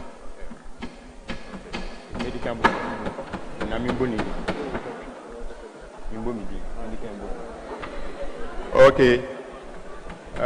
Dedi kai midin di yaw ajete adoboy. Na medaw mampeni ase. Papa ewo edumedie a odi abai. Waboa ye mebuna na youth ni beble. Na menien sanu eduma. Na meduma ni akoye leba ase obi flo obeboa me so mi mu na menye bibi. Na this year idea ena momampeni do mama esu ntino mensaka ensanu eduma.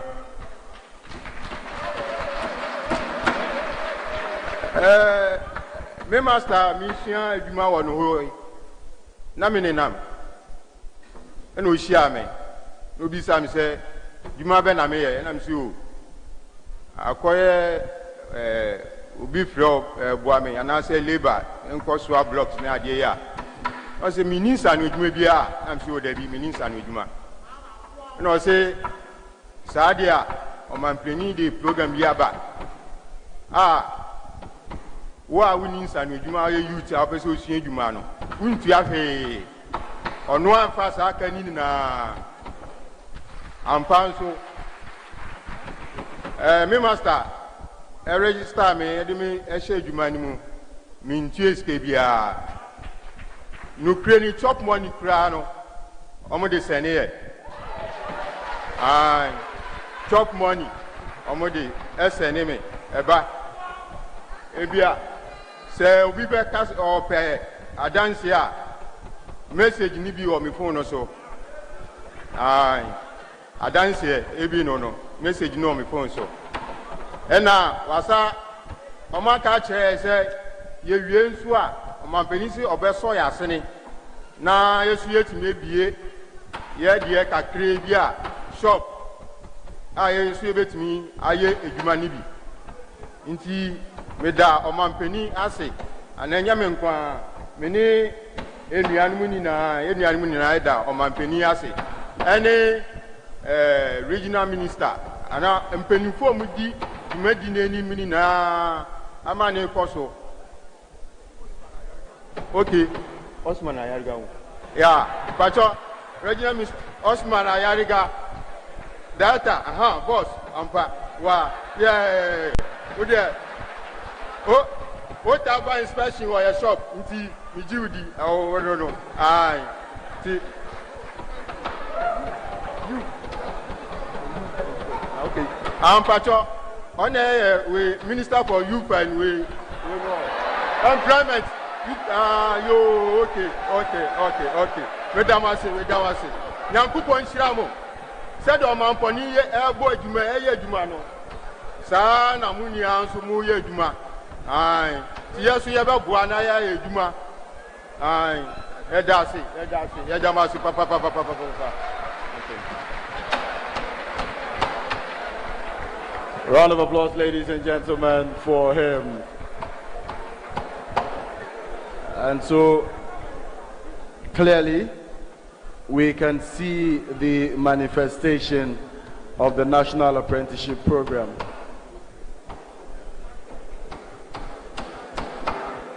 I'm sure if all of these guys are engaged, we won't find enough young people doing drugs. Yeah. And so indeed, this is a testament to all of the good works that the youth ministry is doing in partnership with, of course, all of their agencies. I didn't know it was this quick to assemble a chop box, eh?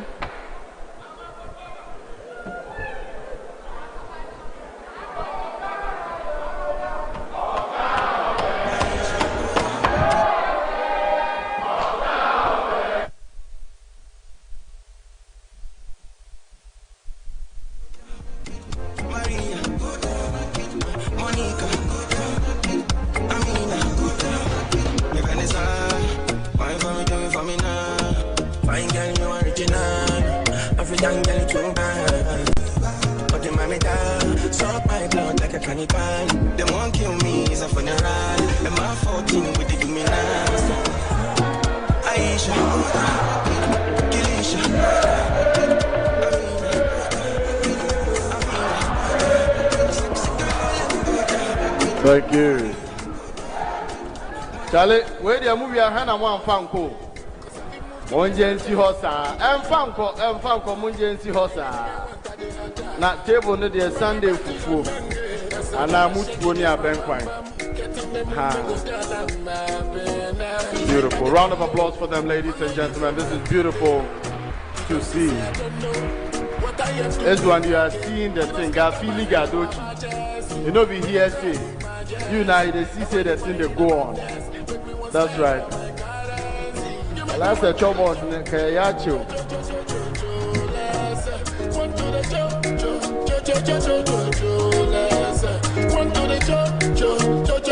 The troubles no be seen about we to or second the move yeah, no home way to the home. Flight to make you off the panty. Come close, make we do the magic. You go falling down automatically. Back we just stay tonight till the next day. Although today no Friday, you can make me pop the champagne. Oh, back we just stay tonight till the next day. Although today no be Friday, you can make me pop the champagne. Oh, be like a color. Follow you come on, baby. You can see, say I don't know what I am doing again. You don't scatter my head, oh, I'm a jazzy. They don't call me my jazzy. And when you whine in the madness, make me want spend on my currency. You make me want to the church. Ladies and gentlemen, round of applause for them, ladies and gentlemen. Thank you. Thank you very much. The most grateful.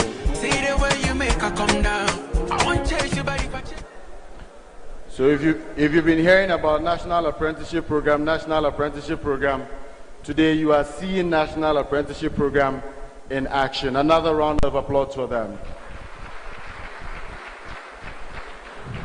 See you next year when we come. I want them to come and prepare fried rice here so that we are now. As a way of fun, baby. Anyways, Nola, the podium is all yours. All right. Okay. Thank you so much. One more time. Let's do it better for them again. A round of applause for them as they take leave of us. And they did all of these in just a few minutes. We have now officially entered the International Youth Day celebration. That's the second part of the program for today. And the theme this year is different contexts, common aspirations. And to officially set the tone for today's celebration, we are honored to hear from a distinguished leader who continues to play an important role in the development of the Ashanti region. He's a dynamic leader whose work has focused on public service, youth development, and of course, inclusive growth. As the Ashanti Regional Minister, he provides leadership in advancing the development agenda of one of Ghana's most vibrant and strategically important regions. Ladies and gentlemen, with the loudest round of applause that you've ever given today, let us welcome our first speaker on stage, the Ashanti Regional Minister, Honorable Frank Makohede. Oh, you can do it better for him.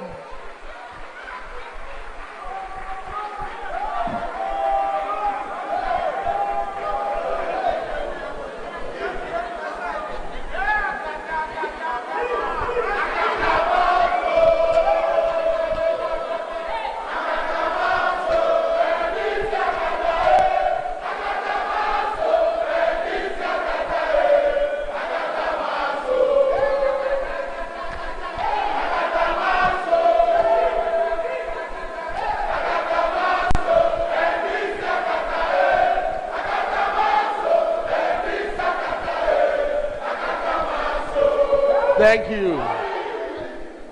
Thank you. And you go to Rome, you do what the Romans do. Aho! Aho! The Honorable Minister for Youth Development and Empowerment, the CEO for the NYA, the Board Chairman for NYA, MMDC is present here, development partners, my very own colleagues who are present here, friends from the media, teaming youth from across the country that are gathered here. A very good afternoon to you all. I want to formally, on behalf of His Excellency the President, John Dramani Mahama, welcome you all to the Garden City of West Africa, Kumasi to be precise, KNUST for that matter. And also want to send an apology to you all.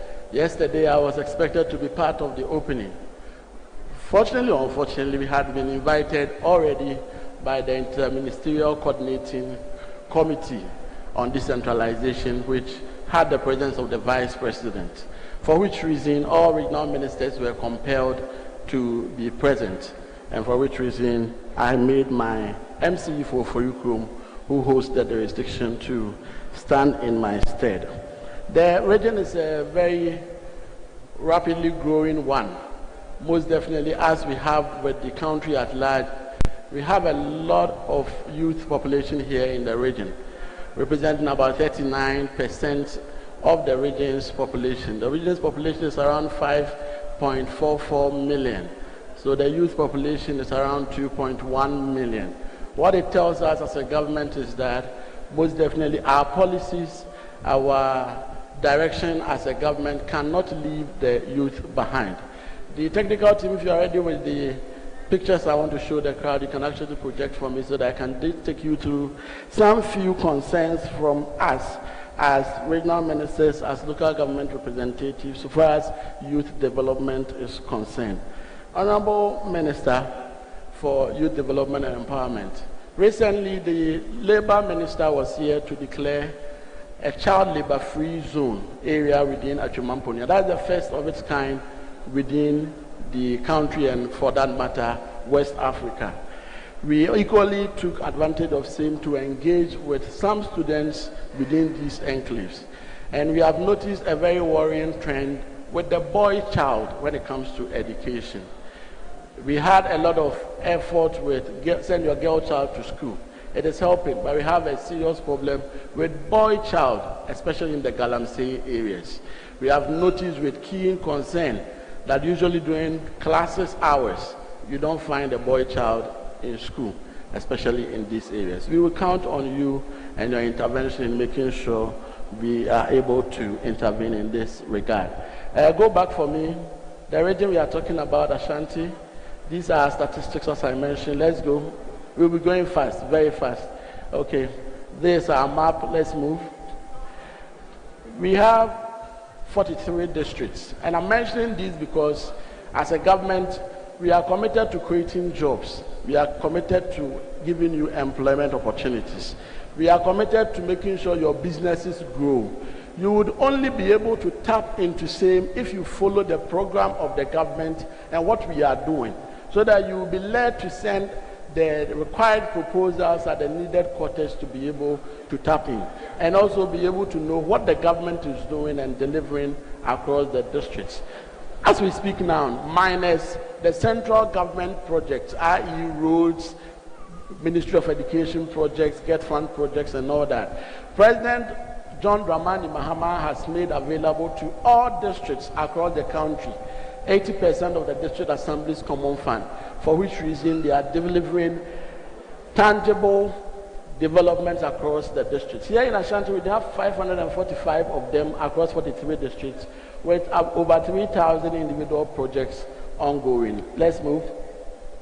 In education alone, we have 115 projects ongoing under the District Assembly Common Fund. These are what they do for us. So with the District Assembly Common Fund, they are providing 38 kg blocks, 54 3-unit classroom blocks, 46 6-unit classroom blocks. Yes, we know we have teachers here who are youth and are waiting to be employed. As a government, this is what we are doing, so that when we tell you that we are giving you employment, we know exactly where we are sending you, so that you'll be able to have that hope. These are some of the projects that are ongoing here within the region and within the various districts. Let's move on. Let's move on. On health, those of you who are nurses, allied health professionals, sonographers, radiographers, among others, we are providing these spaces so that you'll be able to have an opportunity to be employed and also have an ends meet. In the region, we have 73 of them ongoing.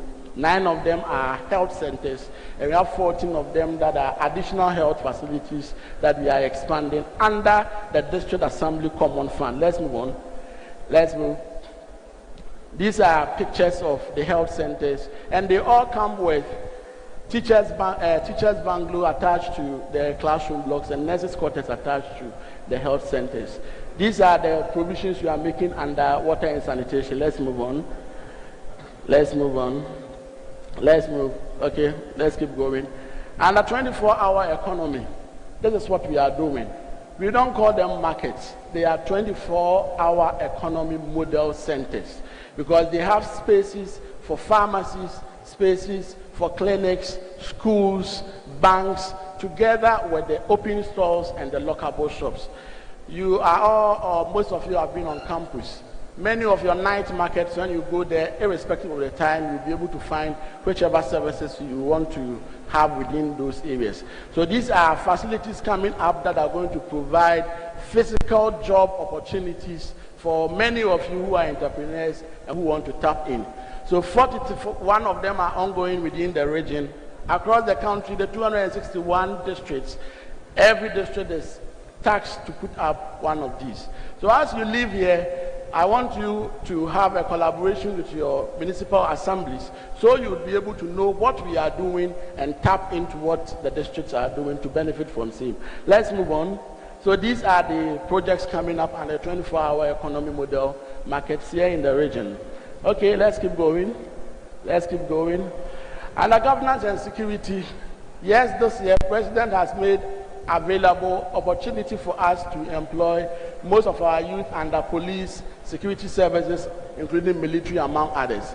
Our police to citizen ratio is not met yet, but unfortunately many of them do not have offices, bungalows, among others, to support intake and to support them at the district level. So beyond what Interior Ministry is doing, the district assemblies are also providing these facilities so that we are able to even recruit more. So if you have not had an opportunity to be recruited, know that these projects are coming up, and it will give an opportunity for the government to even recruit more, so that you have an opportunity to serve the government. In Ashanti region, and this is Ashanti region, so you can think about the whole country in that picture. We have 56 of them that are ongoing, 31 that are staff, and then police quarters, coming up, 7 police stations, 4 community centers. We have streetlight projects, among others, that are being delivered by our district assemblies. Let's keep going. These are pictures of same coming up within the various districts. Legacy projects. President committed to the fact that projects that we came to meet that are stalled under previous government should not be left to rot. For which reason, 56 of them that we came to meet, the president has instructed that those that are under the district assemblies, they should see to their completion. 52 of them are educational facilities, and then 4 of them are district assembly blocks. These are pictures of them as are ongoing. We have Get Fund projects. These are central government projects that come, and they are huge. They include dormitories, dining halls, classroom blocks, among others. We have 104 of them ongoing within the region across 31 districts, and we have go back for me, and we have, I think, 62 senior high schools and tertiary institutions that are benefiting from this. Here at KNUST, there is a KNUST Medical Center that was started somewhere 16 years ago. By the effort of the president and the Get Fund, this year we've made available 400 million Ghana cedis for the completion of the KNUST Medical Center. For Amstead, Kumasi, they have a big 2,000 capacity auditorium that was also abandoned. It was started by the elsewhere Mills Mahama administration, was abandoned along the line. This year, we are commissioning that project for Amstead, Kumasi, Usted, Kumasi campus. These are new ones that are coming up. Let's keep going. Let's keep going. Let's keep going. These are new ones that are coming up. Keep going. Okay. We'll go, there are more pictures on the Get Fund.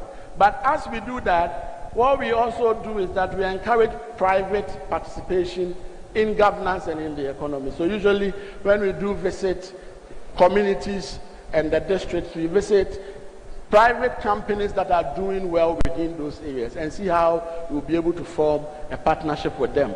So I think you saw Obuasi Bites in one of the pictures.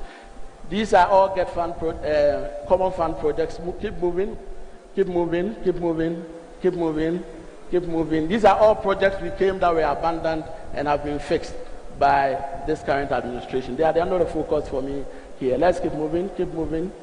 Okay, keep moving. All these are fixed now. Keep moving.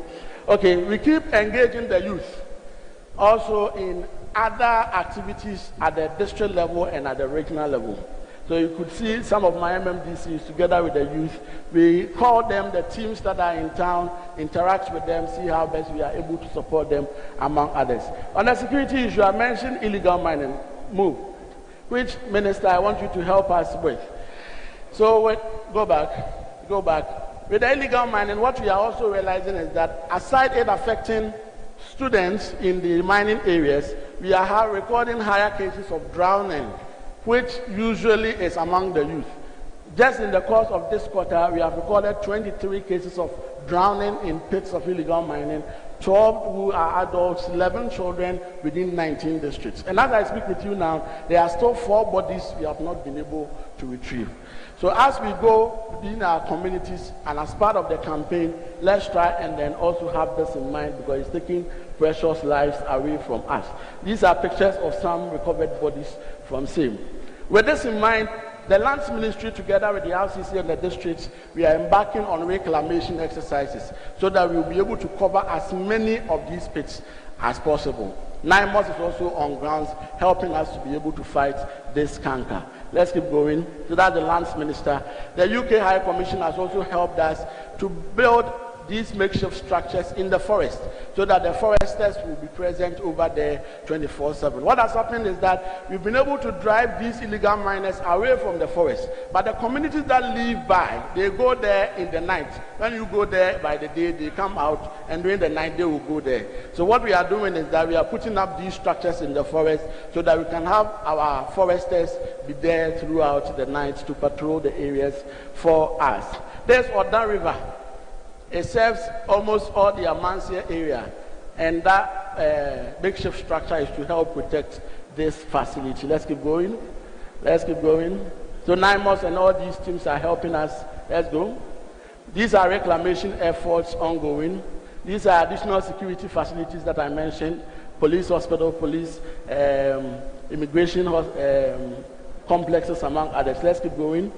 These are all supports we are giving to our security agencies to encourage you that government will do more recruitments within the security agencies. Again, as part of our activities as RECSEC, we do visit these security institutions to find out what they are doing and the major concern. Under immigration, there is a huge problem with QNet. And we want to use this platform to call on every youth who has in one way or the other been swindled to believing that they are any group. There is a proper QNet, we are told, and there is a fictitious one that is used to do people.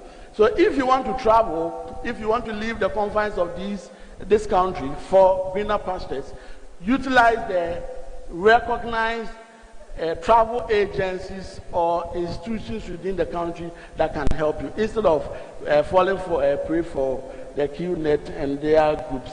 These are agencies that help watch the CCTV cameras we have in town. Let's keep going. Roads. These are all coming up within the region. So the first one you saw is an outer Kumasi Ring Road that is going to help us divert traffic from the city. The other one is dualization of the inner roads, the Act 2 Ahojo roundabout. There's a bridge that collapsed recently, the Satasu Bridge. Let's move on. Today we have been able to open it to use. Let's keep moving. There's Agogotan roads ongoing. This is Anyang Kwanta to Santasi Road ongoing. Let's keep going. Same. This is the Almighty Swami interchange. And we are committed to opening 3 of the flyovers by November this year for use under the Big Push project here in the region.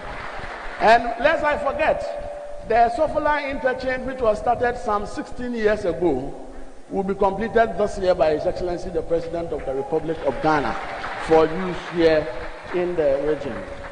Equal projects are ongoing across all the other regions. This is just a glimpse of what is happening in the region. Go back 2 steps, go back 2 steps. This is the Almighty Sewua Hospital and the roads that leads to Sewua Hospital. Recently you saw them in the news. Can see His Excellency the President and the Road Minister. Work is ongoing. They are doing asphalt and we have commitment to opening it this year. A round of applause for His Excellency the President. The communities are also under the Big Push receiving community and town roads. There is Abidjan Kwanta to Kuntasi and Dabosomche constituency. Let's keep moving. Formina, keep moving. Ejra, let's go. Dompase and Adansi North. Let's keep moving. So basically these are the projects that are ongoing. Also to mention the ongoing clearing of the right of way for our flagship Accra-Kumasi Expressway. A round of applause for His Excellency the President for that visionary program.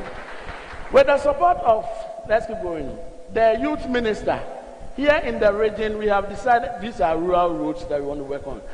We have decided to take local governance to another level by engaging the youth in many of the things we do as governance. That is the KNUS Medical Center, Sewua Hospital. Let's keep going. This I want to talk about. Let's keep moving. These are all Get Fund projects. Keep moving. Get Fund projects that are ongoing. I mentioned them to you. Keep going. Okay, go back. Go back. With the support of the Education Minister and the Youth Minister, what we do is that in many of the things we do, we look at how best we are able to bring the talents within the young ones and how we can engage them to be able to feel the impact of governance and how they are able to also develop their talents. That is the recent, go back, I'm just interested in the pictures. That is the recent picture from the Ashanti SHS Music Festival. Go back 1 step for me. Held here at the Babayara Sports Stadium. Let's keep it going. Okay, now let's go forward. Okay, let's go. And we engage them in many of these to be able to bring, let's move. Energy, I will not talk about it here. Let's move, keep moving. We are doing a lot too under energy. This year alone, we connected 16 communities that have never seen electricity in their lifetime.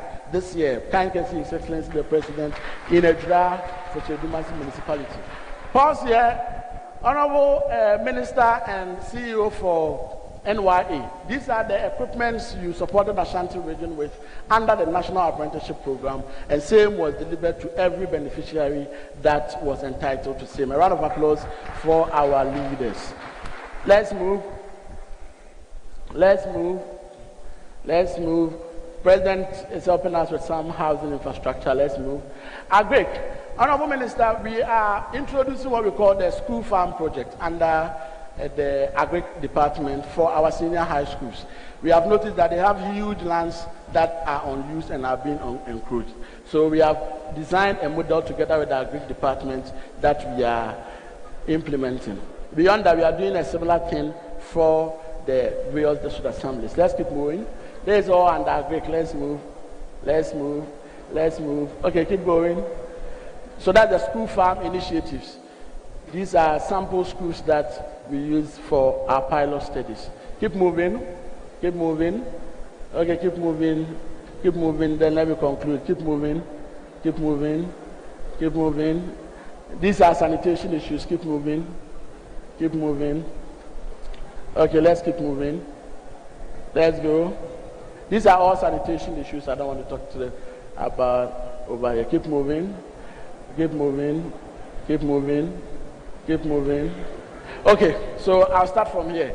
So as part of our engagement with the youth and together with the youth ministry and the tourism ministry, what we have decided to do is to bring up the talents among our very young ones.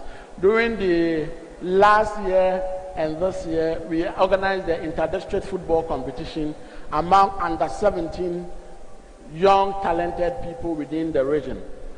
Let's move. And that helped us to be able to prepare. Let's move, please. Let's move. This is Kotoko exercise. Let's move.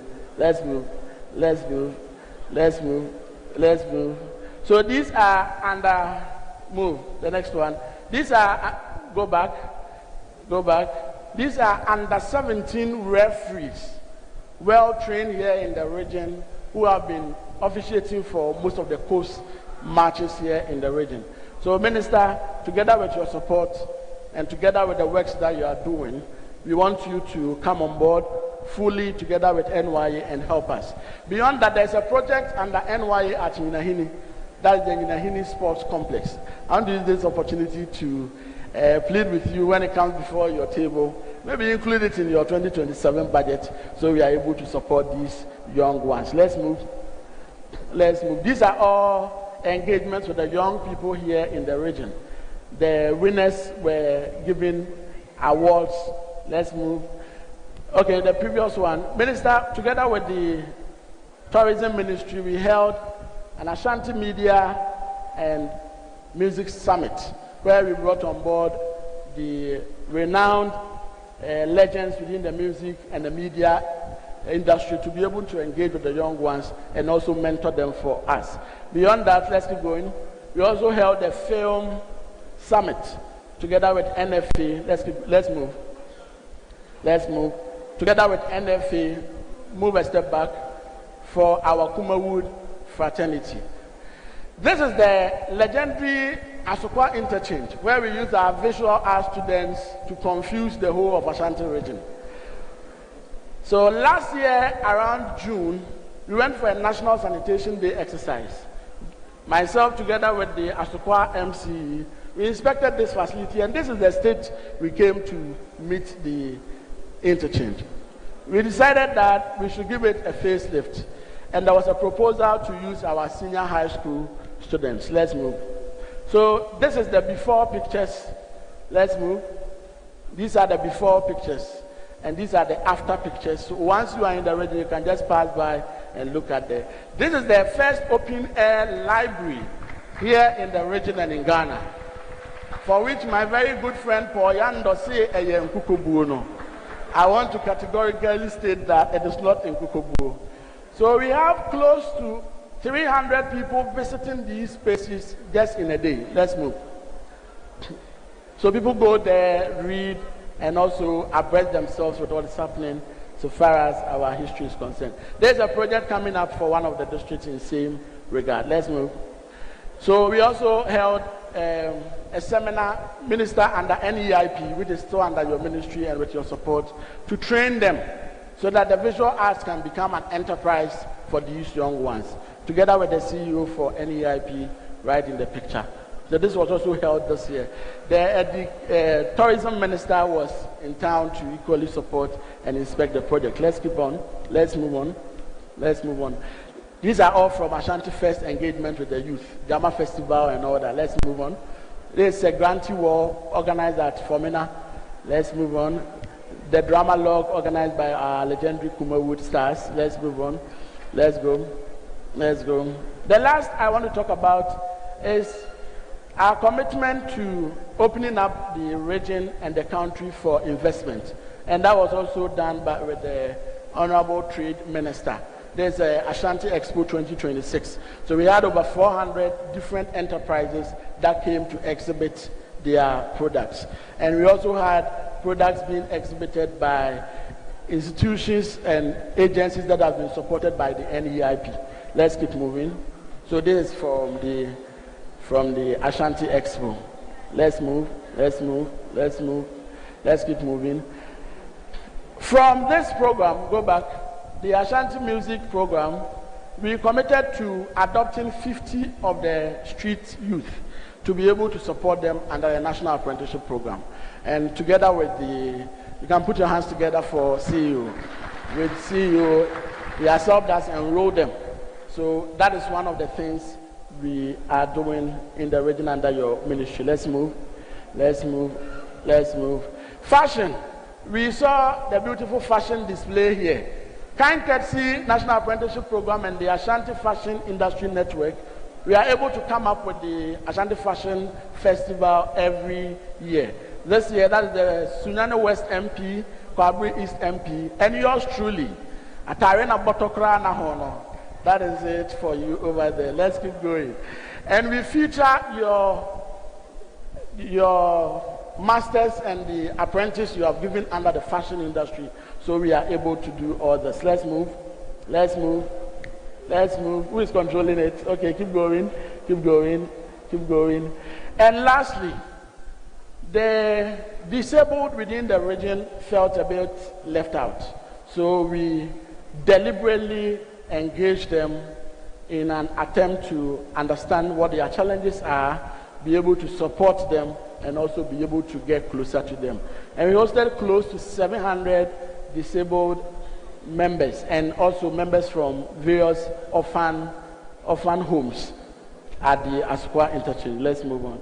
So that is also a support. And we had a Salah Fest that is also youth-oriented to engage with the youth. Finally, before I take my seat, Minister, there is an area here in Ashanti region that is an island. I think the preacher man mentioned it. It's called Tinker Island.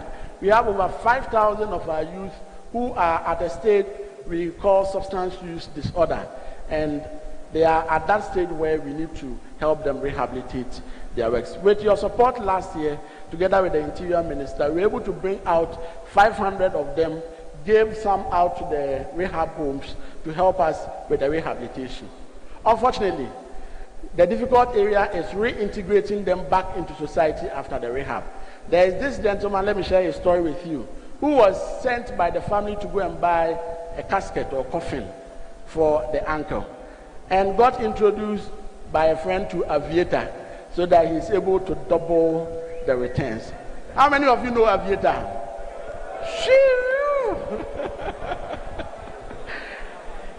Unfortunately for him, he lost almost all the money to Aviator. And the rest that was left, a friend introduced him to buy some of the drugs, trade same, and be able to make some more profits to get back the casket, the money for the casket, and be able to redeem same. Unfortunately, you cannot prepare wache without testing same. As he was trading the drugs, he kept testing and trying and all that and felt addicted. So after the rehab exercise and effort, we wanted to connect everyone with their family. This gentleman said, "Oh, go fear that. The antipa na umpeso go fear." As if you don't know. As of now, we have not been able to get the family to still accept him back. What we are doing in the interim is that we've got a hostel which is helping us house them, and we involve them in our sanitation efforts. We would come to you, Minister. We know YEA is under your care, so that we are able to engage them formally and be able to get them something at the end of the month that would be able to help them and keep them going. We know Minister will do it, so a round of applause for Minister for that regard. In conclusion, I want to thank you all for being part of this program. The issues and the matters we have mentioned are not far-fetched. There are people who are close to you, family members, who are either addicted or involved in any of these crimes that we are talking about. As we leave the confines of these walls, as we leave this conference, we expect you to be an agent of change. As you go back into the communities and their respective districts, talk to them about what government is doing. Talk to them about the early signs as has been discussed over here. Talk to them about the need why they need to stay away from these harmful substances and be able to lead a life that would be able to secure the future of this country.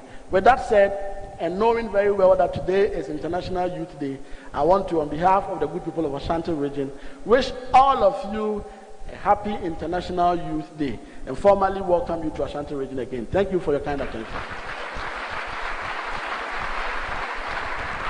Thank you very much, Honorable Minister, for those insightful and inspiring remarks. We now move on to another important voice in the youth development space. Our next speaker is a legal practitioner and a public servant with a strong commitment to youth empowerment and national development. Now, as the CEO of the National Youth Authority, he provides strategic leadership to an institution at the heart of Ghana's youth development agenda, working to create opportunities that equip young people with the skills, resources, and platforms they need to thrive, just like we saw on the stage earlier.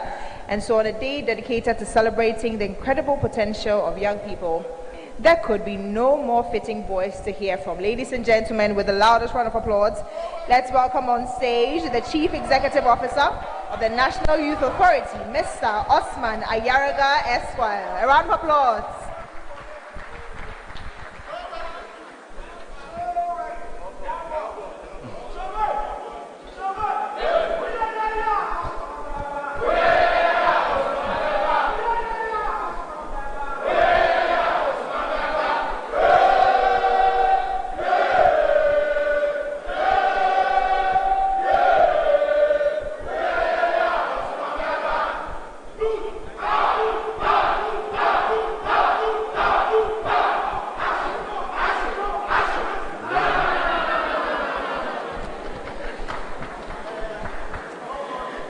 Hallelujah.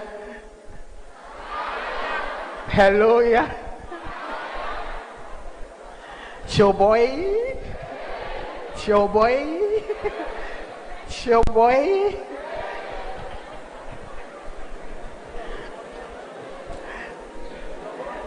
You see, that is the beauty of diversity.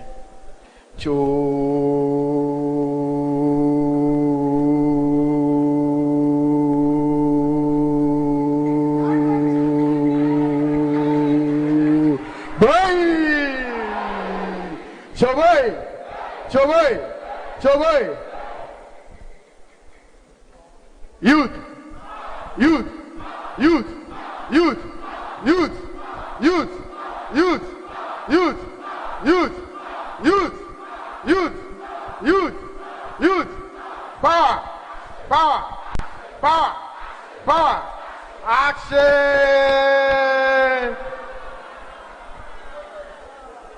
As youth, and today being the 12th of August and International Youth Day, I can see we are a bit tired. Please, let's just stand for a second. Please, let's stand. Let's stand.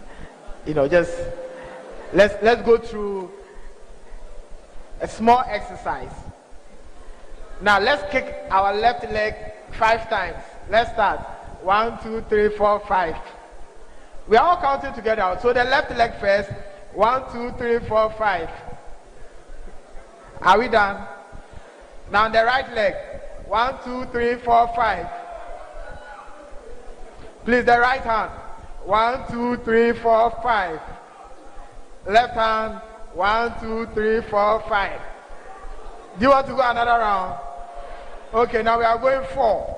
Left leg, 1, 2, 3, 4. Right leg, 1, 2, 3, 4. Left hand, 1, 2, 3, 4. Right hand, 1, 2, 3, 4. Okay, let's do only one. So left leg, 1. Right leg, 1. Left hand, 1. Right hand, 1. Now sit down, 1. Thank you very much. Thank you very much. Young people, youth of Ghana, honorable ministers, Ashanti Regional Minister, my own sector minister, Minister for Youth Development and Empowerment, colleague agency heads, I've seen CEOs, deputy CEOs, I've seen so many influencers, so many celebrities, media practitioners, ladies and gentlemen, to Gen Zs and Gen Alphas. Hello, yeah? Hello, yeah? Let's clock it. So, boy, today is our day. And for it being our day, we must do everything youthful. So I'm not going to bore you with a very long speech, but to just have a proper surgical analysis of today. Worldwide, they are celebrating the International Youth Day under the theme, different contexts, common aspirations. What it tells you is that someone from Boko like myself and someone in the United States, we may find ourselves in different contexts, but we all live, understand, and have the same aspirations. Aspirations to live a better life, aspirations to lead our nation in the right direction, and aspirations to leave the world a better place than we took it. So we may find ourselves in different places. You may be a Fafra, you may be a Fanti, you may be Ebe, you may be Ashanti, but whatever it is, we all believe and have the same aspirations. When you come to Ghana under the National Youth Authority and the Ministry of Youth Development and Empowerment, we also have our own theme which says rebuilding values, inspiring patriotism, empowering the youth in digital age.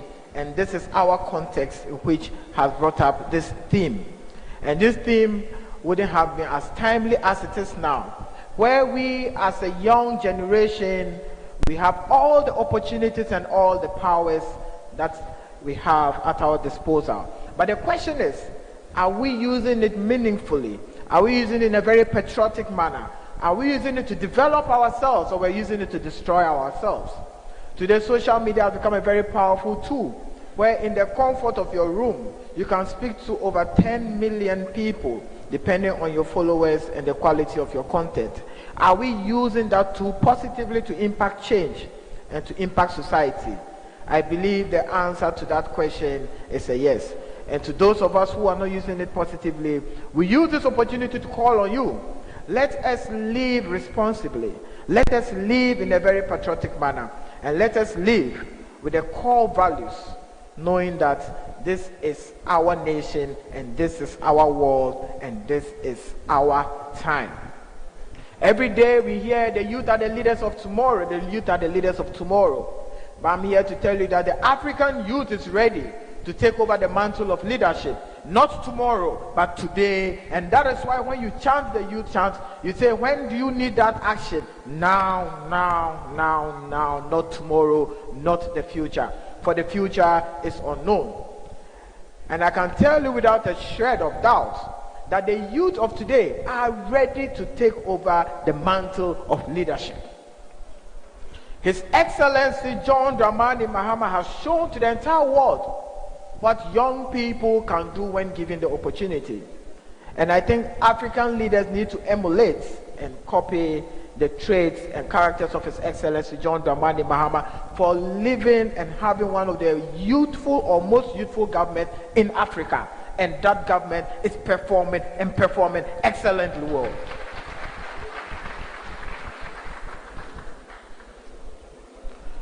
African leaders must learn from that perfect example.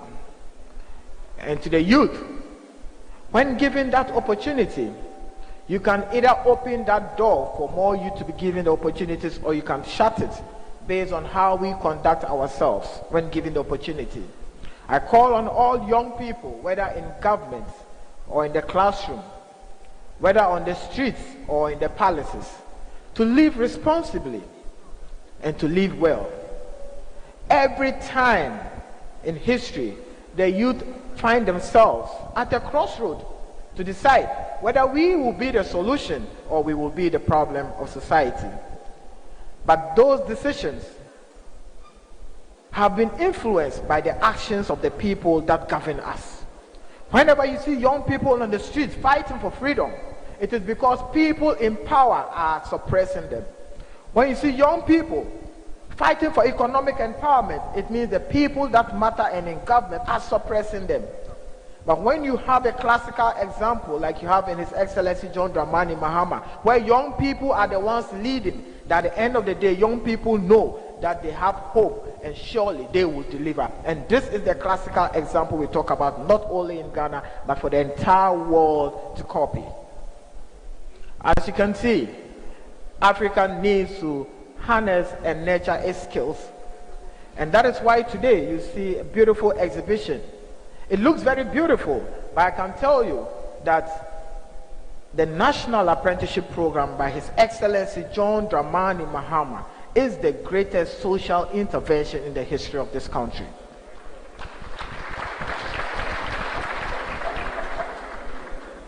An intervention that is looking at people not in education, people not in employment, and people not in training.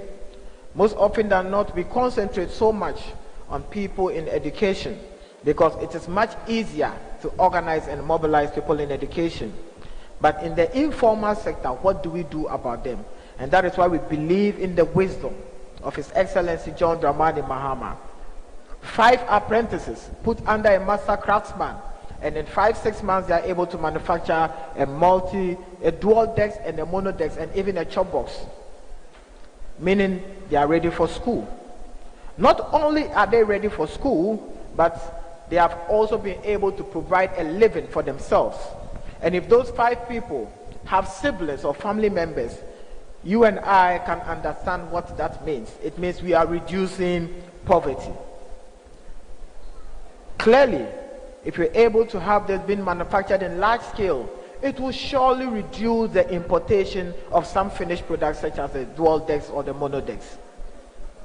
So I want to also call on our development partners that government cannot do it alone. I want to call on the donor agencies that government cannot do it alone, but government has put its skin in the game and government has committed resources to it. So we call on you because at the end of the day, you are development partners because you are here to help develop. So help us develop the youth of this country. And at the end of the day, we all will live in a better society. Ladies and gentlemen, as I said, today is International Youth Day, and it's not for long speeches. It is for us to reflect, explore, and know what is good for us. I want to thank you for making it here. I want to thank the over 4,000 delegates that are here, and I know there are many of us outside. Due to the size of the auditorium, we are unable to come in. But this is just the beginning of a positive youthful revolution. This is just the beginning of the economic emancipation. And I know His Excellency John Dramani Mahama, who is committed to the youth, would make sure that he will lead us to our destination. Choboy, Choboy, Choboy, hello ya, hello ya, hello ya, clock it. Thank you very much and enjoy the youth day. Thank you and God richly bless you.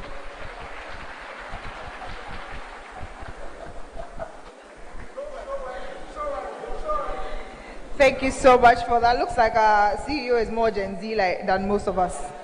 And we're definitely seeing that in his 3 things I took out: live respectfully, responsibly, live patriotically, and also live with some core values. We'll get into a set of some solidarity messages from our partners, and we'll please admonish that we keep it very brief and very short. And so, starting off, we have the Director General of the National Service Authority. We will invite Ms. Ruth Della Sedo to join us on stage to give us her message, and then we'll get into some more. We're almost there, we promise. Almost there. Please, a round of applause for her as she comes up stage. Oh, you can do it better. We know you are tired, but please do give her a round of applause. Thank you so much.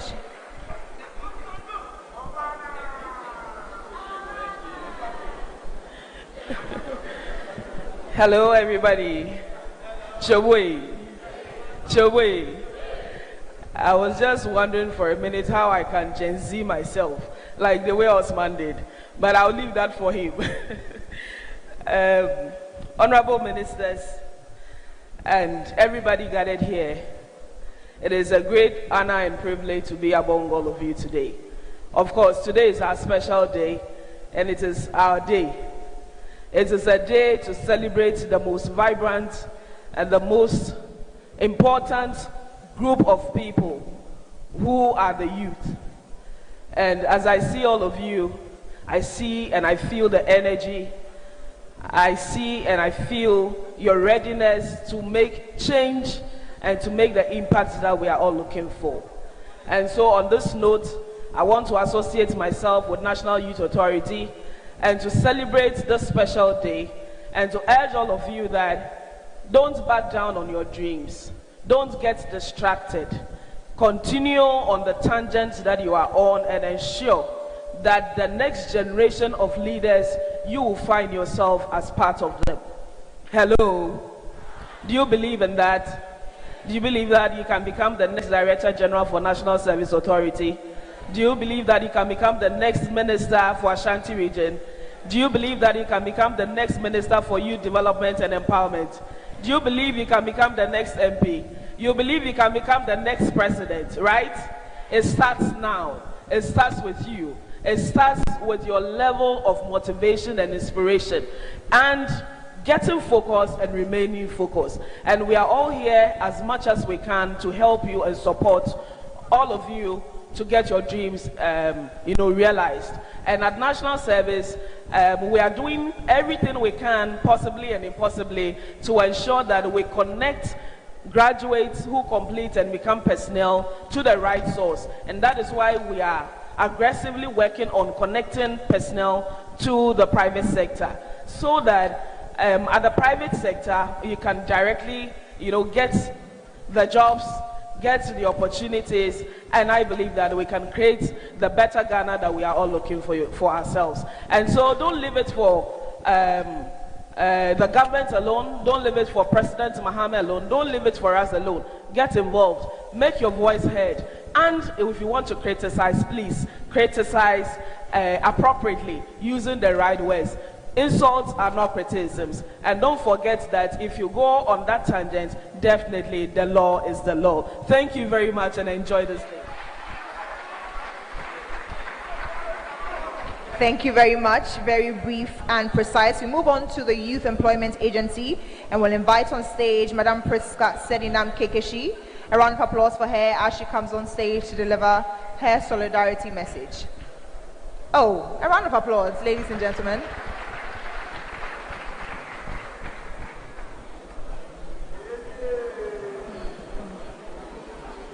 Good afternoon. Honorable Ministers, I stand firmly and respectfully on existing protocols. I bring you warm greetings from the management and staff of the Youth Employment Agency. It is an honor to join you today on this International Youth Day for the National Youth Conference. This occasion provides a platform to reaffirm our collective commitment to addressing the challenges confronting our nation's youth in this era. As young people, we live in an era that is extraordinary, with the power to access knowledge globally, collaborate across continents, and amplify voices that otherwise would have been silent. Inasmuch as this digital age presents such great opportunities, It also presents challenges to the character and value system formation of our young people. Young people today are faced with difficult choices, choosing integrity over trends, empathy over anonymity, and discipline over distraction. It is at this point that a person's inner compass becomes important. Without values, it is incredibly difficult to navigate the potential chaos of the digital era. But with values, a lot of good can be done. Rebuilding the values and redefining patriotism in this century is not a rejection of technology. Rather, it is a drive to ensure that in the midst of technological advancement, our human principles and values guide choices and how we use technology. It will improve our democracy, make our country greater, and produce leaders with the kind of character and vision that we can all be proud of. As an agency whose mandate is to create, facilitate, and improve the employability of the youth of this country, we identify with this cause. We recognize that sustainable development requires strong partners, collective responsibility, and a shared commitment to empowering the youth. We stand in solidarity with you and wish to reiterate our commitment to supporting initiatives that promote dignity, opportunity, sustainable livelihoods for our young people. Together, through commitment and collective action, we can rebuild the character and value system we desire to see in our youth. Thank you so much. God bless His Excellency John Dramani Mahama, and God bless the youth of Ghana. Thank you very much for that. Now we move to the National Entrepreneurship and Innovation Program. If we can have Mr. Raymond please join us for his solidarity message as well. A round of applause for him as he comes off stage.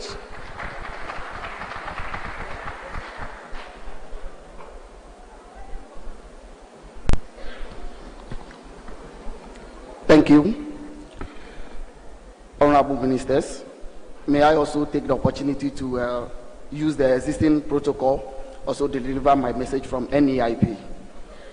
It is a great honor and a privilege on behalf of National Entrepreneurship and Innovation Program to join you at the 5th National Conference, Youth Conference and Exhibition 2026. We appreciate the National Youth Authority for bringing together key stakeholders to discuss issues that are critical to the future of our people. The theme, Rebuilding Values, Inspiring Patriotism, Empowering the Youth in the Digital Age, is timely and important. We live in a period where technology is transforming how we communicate, learn, work, and do business. However, technology must be supported by integrity, discipline, creativity, responsibility, and patriotism. The future of Ghana will depend not only on the technology, but also on the character and entrepreneurial spirit of our young people. At NEIP, we also have a role to play, and we implement the Ejumawura program of the government. It is a flagship program that seeks to train at least 10,000 youth-led businesses yearly, and on top of it, to give 2,000 startup funding to the youth-led businesses. And aside that, we also have the SEED program, which is the Student Entrepreneurship and Enterprise Development Program, that seeks also to give the students who are into entrepreneurship some ideas, some training, some mentorship, so that even as they go out of their universities, they don't go as job seekers, but they also go as business owners. And ladies and gentlemen, I am here to tell all of you, especially our young people, that the youth, the Ejumawura program is still ongoing, and also the SEED program for the students. Take advantage of it, even as we celebrate this all-important program. On behalf of the management of NEIP, I bring you all greetings. Thank you so much for having us. God bless our homeland, Ghana. And finally, for our solidarity messages from our partners, we'll invite a rep from the Kofi Annan International Peacekeeping Training Center. So if you can have a rep, please join us from KIPTC. Do we have a rep joining us? Oh, a round of applause. And yes, joining us is the Brigadier General Lawrence Deku, and he's a Deputy Commandant at the KIPTC EU representative. Aho! Aho! The Honorable Minister for Youth Development and Empowerment, representing His Excellency the President of the Republic, John Dramani Mahama. Please permit me to ride on the protocol already laid to continue with my solidarity message. Good afternoon to you all. I bring you greetings from the Commandant, the Governing Board and Executive Committee of the Kofi Annan International Peacekeeping Training Center. It is a privilege to join you at the 5th National Youth Conference as we commemorate National Youth Month and International Youth Day. I thank the National Youth Authority for the invitation and commend the government of Ghana for sustaining this important national platform that brings together thousands of young people to shape the future of our country. The presence of ministers of state is a strong demonstration of the President's commitment to the youth development. This year's theme, Rebuilding Values, Inspiring Patriotism, Empowering the Youth in the Digital Age, couldn't have come earlier. Across Africa, and indeed across the world, we are witnessing rapid technological transformation. Artificial intelligence, digital platforms, and emerging technologies are redefining how we learn, communicate, govern, and resolve problems. They present enormous opportunities for innovation, entrepreneurship, and inclusive development. At the same time, these technologies also present significant challenges. Misinformation and disinformation, online radicalization, cybercrime, hate speech, and digital manipulation have all become growing threats to social cohesion, democratic governance, and peace. These concerns are mirrored in some of the challenges we are witnessing within our communities and educational institutions. In recent times, ladies and gentlemen, Ghana has experienced worrying incidents of violence in some of our senior high schools, including inter-school clashes, assaults, and other acts that threaten the safety and well-being of our young people. Our schools should be places where future leaders are nurtured, where diversity is embraced, and where differences are resolved through dialogue rather than confrontation. This serves as a reminder that peace building must begin early. It requires us to invest not only in academic excellence, but also in character formation, civic responsibility, conflict resolution, mentorship, and psychosocial support. We must equip our young people with the values and skills to manage disagreements peacefully, respect one another, and become ambassadors of peace within their schools, communities, and beyond. A peaceful Ghana, ladies and gentlemen, begins with peaceful schools. The question before us, therefore, is not simply whether young people will use technology.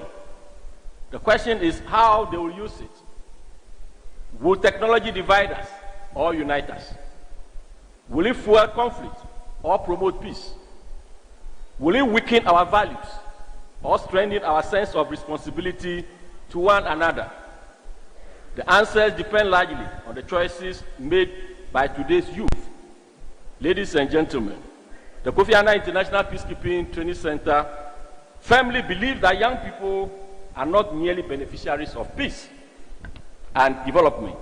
They are indispensable partners in building peaceful, resilient, and prosperous societies.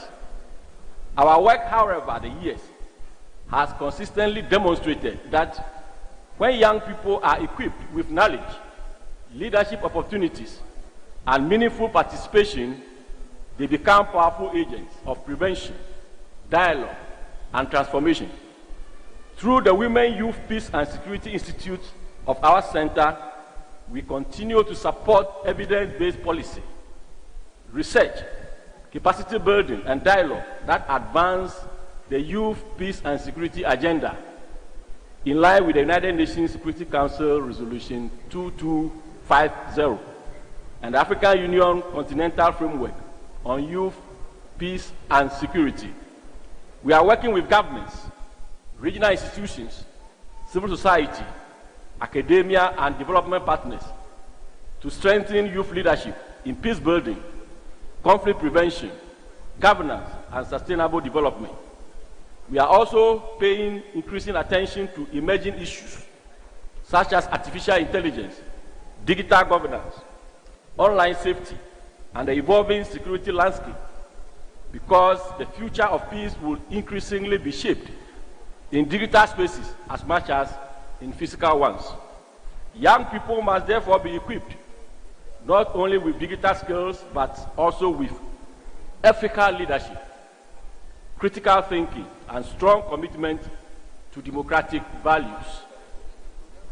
Ladies and gentlemen, patriotism is not measured only by the flags that we wave or the anthems that we sing.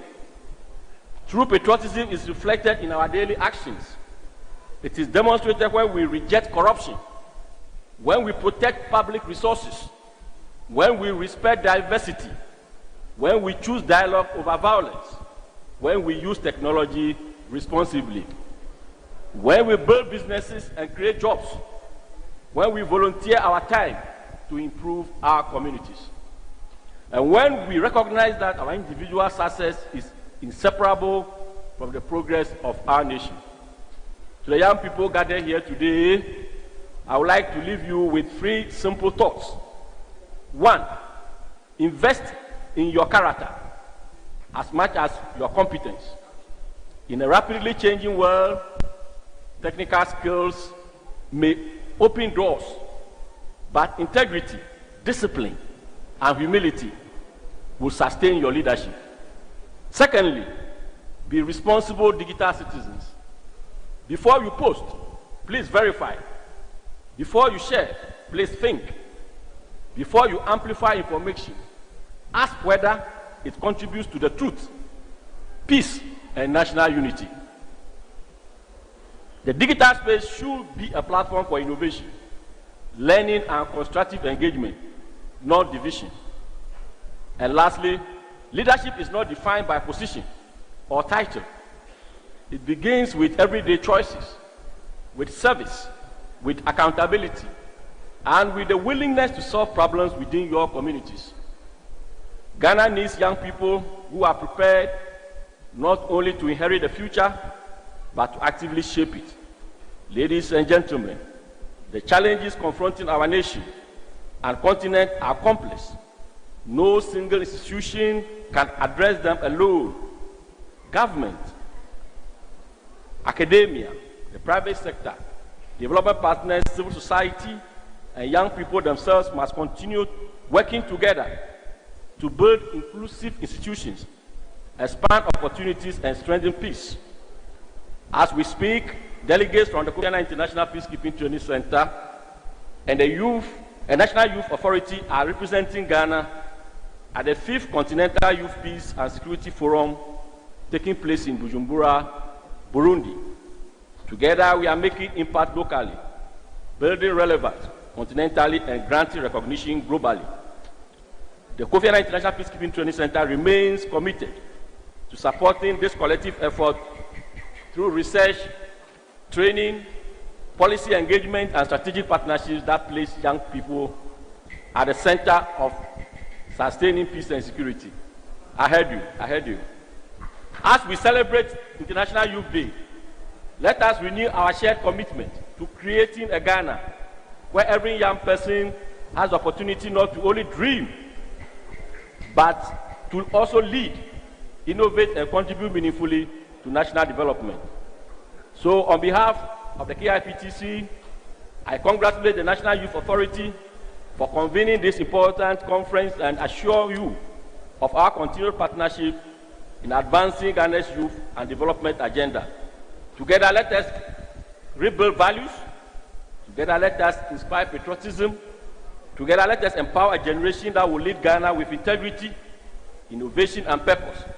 Thank you all, and may Almighty God bless us all. Aho! Thank you.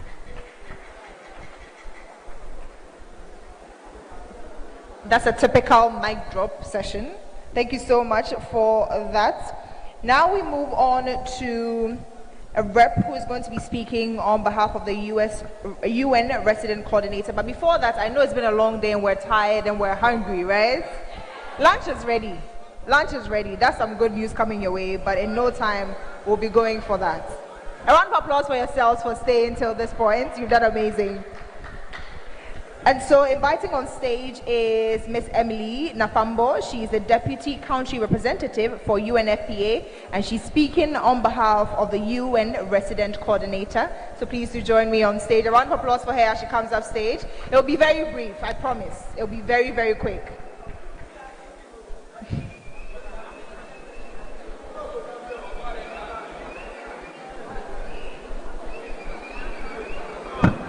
You know the Honorable Minister is here. I will report you.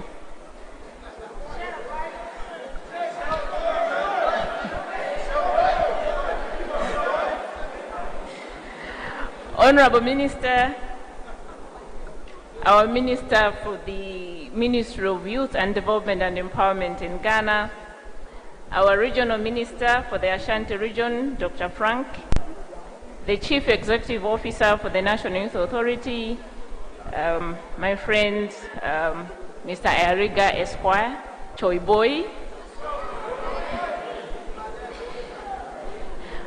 all honorables available this afternoon, colleagues from the UN system, but also my sister there from the NPC, Madame Angeline. Allow me to stand on existing protocols. I bring you very warm greetings from the United Nations Resident Coordinator, Mr. Zia Chaudhry, who could not join us this afternoon. But however, he sends his warmest regards to you and wishes you all a happy International Youth Day. As I read these remarks, please do fancy him in your mind, because he's a very respectable colleague, but also he's very youthful at heart. And I think he would have loved to be here and to do a little bit of Choi Boy himself. He commends the government of Ghana and the Ministry of Youth Development and Empowerment, but also the National Youth Authority and all partners for actually placing the values, patriotism, but also youth empowerment at the center of this year's theme. Honorable Minister, I wish I could shorten this speech, but the speech is not mine. Otherwise, I'll be fired. So allow me to read the speech the way he had prepared it. He begins the speech by quoting the United Nations Secretary General Antonio Guterres, who puts it plainly, and I quote, "On International Youth Day, we celebrate the creativity, dynamism, but also leadership of young people everywhere, including here in Ghana. This year's theme, Different Contexts, Common Aspirations, reflects a simple truth that despite their many differences, young people, irrespective of where they come from, actually share similar hopes for dignity, similar hopes for participation, and indeed similar hopes for opportunity. The choices we make today here in Ghana will determine whether Ghana's young population becomes one of the country's greatest engines of transformation. This requires us to look beyond individual programs, but ask a broader question. Are our systems ready for young people? And are we creating sufficient spaces for them within those systems? For the United Nations in Ghana, one of the most important shifts we must make is moving from merely consulting young people to genuinely sharing the spaces in decision-making, but also many other spaces that exist. Young people should not only be invited to speak in conferences, but they should be accorded meaningful opportunities to influence policies, programs, budgets, as well as national priorities. In Ghana, looking at the current context, this means strengthening mechanisms that enable young people to contribute to national and local development planning, young people to contribute to climate action, but also peace building, digital transformation, as well as economic policy. It also means ensuring that those who are less visible, including young people from rural areas, young women, young people with disabilities, and other marginalized groups are represented. Honorable Minister, ladies and gentlemen, as we've heard from the previous speaker, digital transformation presents a significant opportunity for Ghana's young people. We must prioritize efforts to strengthen digital citizenship and aid young people in navigating misinformation, disinformation, but also any other online and technologically facilitated violence, as well as hate speech. We have all heard about the role of youth as partners in sustainable development. I will pick a few examples that he wanted to give regarding what the UN family is doing in Ghana. On economic empowerment and innovation, the UN system through UNDP, UNCDF, but also UNCTAD, together with the Ministry of Trade, are supporting youth-led, but also women-led MSMs with digital and financial skills. On the other hand, UNDP is supporting Unipod Innovation Hub at the University of Ghana under the Timbuktu Initiative. I can go on and on and on, but also to underscore that on health rights and equality and leadership, the UN system, UNFPA, UNICEF, and many other agencies are doing a lot. So are we doing in the education sector, UNESCO, and ILO. These are different areas of work, but they reflect one shared commitment to ensure that young people are not simply recipients of development, but partners in shaping it. The UN family recognizes that young people are not actually a security risk or a problem to be solved, but partners in peace building, in innovation, as well as sustainable development. Looking ahead, the UN system in Ghana is developing its next sustainable cooperation framework that will be running from 2027 to 2031. And the system is committed to ensuring that young people are engaged as co-designers from the outset, rather than just being consulted after decisions have been made. The UN system will continue to strengthen systems, but also partnerships that give young people a genuine voice in decision-making, empower them to lead change in their communities, as well as work on several initiatives such as climate change and support safe and equitable governance of digital technology and artificial intelligence. He also had a message for young people. To the young people of Ghana, there is one quote that I would like to take from his speech. He says, "You should continue to innovate, continue to participate, continue to challenge, but also continue to build solutions in your communities." In conclusion, the International Youth Day should not simply celebrate young people. It gives us the opportunity to ask whether our institutions, policies, and investments are keeping pace with their aspirations. Our task is to ensure that those common aspirations to learn, to work, to belong, to participate, and to build a better future are matched by real opportunities. Let us move from speaking about young people to working with them, from consultation to participation, from programs to lasting systems and opportunities. If we do so, Ghana's young people will not only be recipients of the future we create, they'll also be the co-creators of the Ghana we build. On behalf of the resident coordinator, but also on behalf of the entire UN family in Ghana, I reconfirm our commitment in walking this journey with the government and above all, with all the young people in Ghana. Let us rebuild values. Let us inspire patriotism.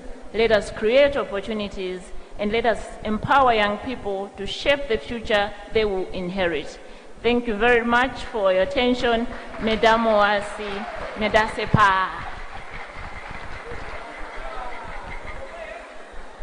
Thank you so much for that. One more time, we're almost there. We're almost there, guys. And so it's impossible to have a youth festival without hearing from the youth themselves. And so representing the voices of Ghana youth, just like we did before, I'm going to call all three names and then they're going to speak after each other. It's just going to be a minute for each person to speak. Please, let's try to keep to time because we are pressed for time. And so we have Miss Marie Dubisimana. She's a Rwandese youth refugee. And then we have Samson Owusu-Bempa. He's representing the Ghana Network for Youth with Disability. And then also Ernestina Owusu-Setre, a student here at KNUST. A minute each, and please let's try to keep to time while we arrange the tables and the chairs for our panel discussion. A round of applause, ladies and gentlemen, as he comes up stage.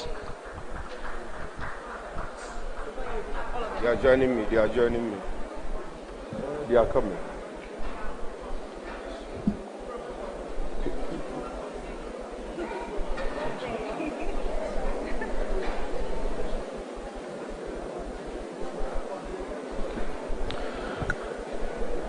Thank you very much. Once again, for me yesterday I was here to speak for the Ghana Youth Federation. Today we are not talking, the youth are going to speak to you directly. But before we do that, there's one message we want to pass through to you, the Minister to the President. Just this morning we observed that in other countries, as part of the International Youth Day, their president opened their offices to engage the young people. This is the second year under your presidency that we are having the International Youth Day. We are not saying your presence here is not felt. We appreciate. For the first time in the history of Ghana, we have a ministry, a standalone ministry for youth. But you see, when you have a leader who gives attention to the youth, it makes them feel the door is real.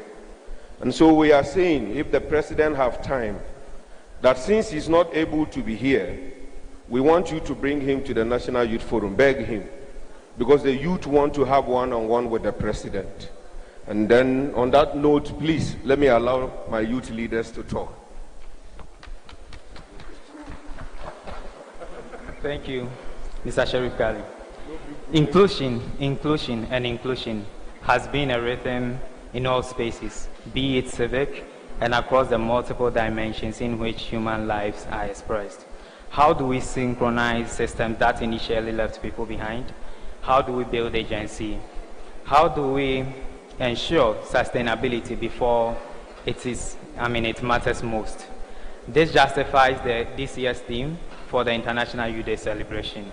Different contexts, common aspirations. Gone are the days when persons with disabilities were invited or viewed primarily through the lens of dependency, as people to be pitied or simply beneficiaries of support. Young persons with disabilities today are innovators, entrepreneurs, creators, advocates, and contributors to our shared national development. We are already creating solutions, bringing ideas to the table, and making them work. What we seek is not pity. We seek platforms, opportunities, and partnerships that unlock full potential. On a day like this, we are grateful to be here, and to the President of the Republic, His Excellency John Dramani Mahama, our own Youth Minister, the Honorable George Opareyado, Mr. Osman Mayariga, our abled CEO for the National Youth Authority, and his abled deputies, for all the contributions in which youth with disabilities are part of. Mention about the free tertiary for persons with disabilities, which is a vital contribution to the realization and sustained, relevant and inclusive human capital development for participatory and inclusive national development for our shared future. A number of youth with disabilities are unemployed despite all these efforts. And thus, yes, some are yet to be graduates through the free tertiary program for PWDs. We therefore call for effective implementation of the 5% quota for persons with disabilities regarding employment, as well as the ongoing development and skilled capacity building pertaining to accessible skills development, entrepreneurship opportunities, reasonable accommodation, and stronger enforcement of disability laws, rights, and policies.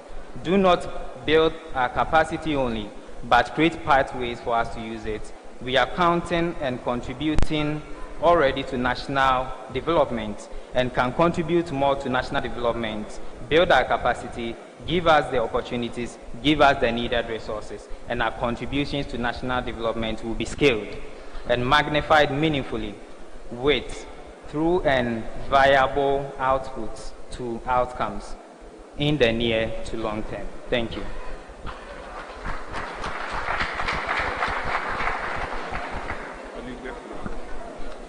Thank you. I think when we are given an opportunity, I don't think it's fair that we give 1 minute to the youth when it's their day. So I will just try to respect the time a bit. I will say it's an honor to stand before you today as a young person and a representative of the Refugee Committee in Ghana. For many of us, the word refugee represents vulnerability and dependency, but today I want to tell you that it's not a vulnerability. It's a story of resilience, hope, talent, and contribution. Ghana has given us many opportunities. It has given us space to build our lives with dignity, and we are deeply grateful, especially for the Ghana card that was given to our refugees. But we stand here to also ask that while we are giving some of these opportunities like employment, refugees are also creating opportunities for the host community. Such we have entrepreneurs in the community that are employing Ghanaians, and we also ask if it's possible to get, to register our businesses as refugees. That will also be great so that we can contribute to the development of Ghana. I want to be very short, so I want to thank everyone for inviting us, and we pray that we always give us space to come and speak, and will give us 1 minute again. Thank you. Honorable Ministers, distinguished guests, fellow young people, ladies and gentlemen. Being a young Ghanaian student today comes with great opportunities but also many challenges. We are growing up at a time when technology is changing how we learn, communicate, and also prepare for our future. With a mobile phone or computer, we can access knowledge from around the world, learn new skills, develop innovative ideas, and connect with opportunities beyond our classrooms. But this digital world also presents challenges. Social media misuse, misinformation, cyberbullying, and exposure to harmful content are increasingly affecting young people. We are also concerned about substance abuse and other pressures that can prevent students from reaching their full potential. We therefore need right guidance and support to make responsible choices. As students, we want education that prepares us not only to pass examinations, but also for life after school. We need stronger digital literacy, career guidance in our schools, entrepreneurship education, mentorship, and opportunities to develop our talents. We also want opportunities to volunteer, innovate, and contribute to solving problems in our schools and communities.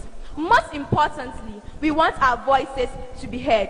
Decisions being made today about education, technology, employment, and national development will shape the future we will inherit. Please give us opportunities to participate, share our ideas, and contribute to those decisions.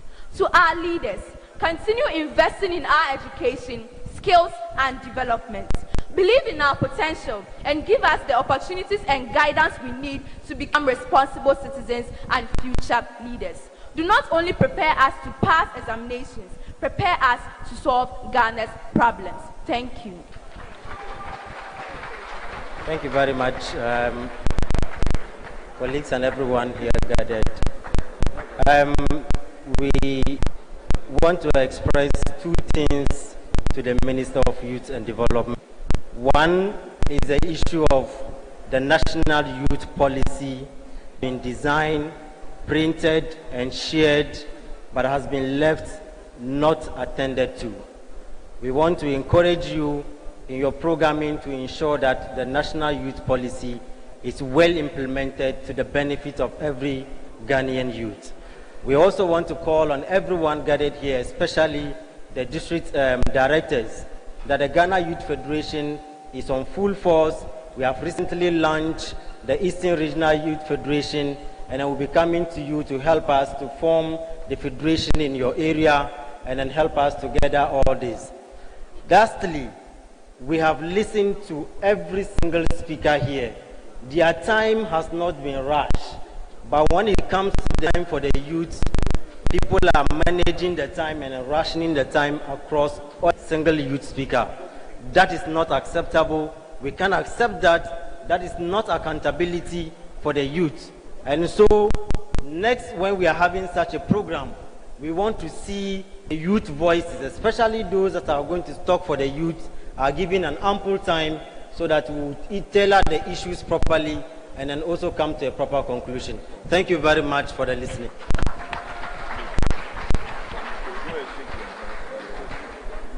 Thank you very much for those speeches. Now we move to something that young people are already doing, and that is creating.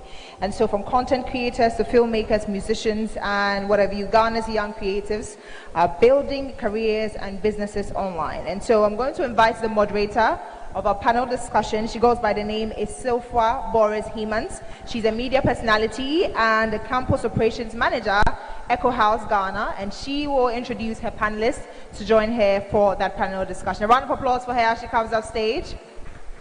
Oh, you can do it better. I know you are tired, but let's do this one more time. Thank you so much. Hello.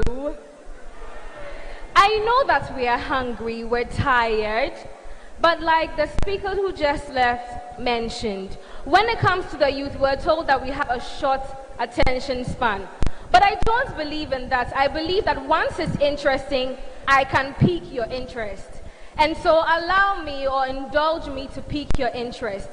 We're about to talk about money. We're about to talk about creativity. Love creativity and money. Put it together for yourselves. You don't like money.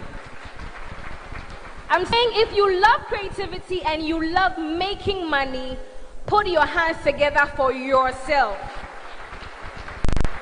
Awesome.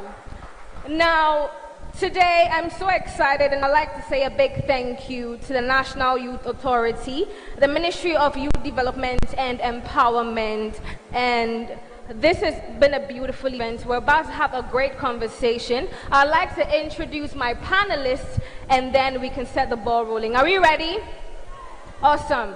Now, my very first panelist happens to be a very beautiful, exciting, very relatable influencer. I'm sure a lot of you know her. She's an alumni of KNUST. Let's put our hands together for Miss Annie. Right after, I'd like to invite someone who's taking the tech space very, very seriously. Now, he breaks it down, passwords, all the interesting things when it comes to tech, and that will have to be Emmanuel Bobi, popularly known as Del P. Let's give it up for Del P.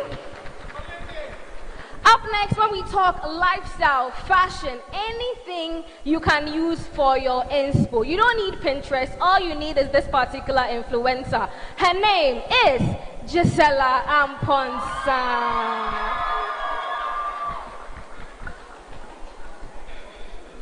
And finally, some people like to call this particular person the voice of the youth, whether it's on X, whether it's on Instagram, whether he comes so many people to embark on a live stream, he's always making sure that information reaching people is correct and is speaking for young people as well. Ladies and gentlemen, let us welcome Kali J.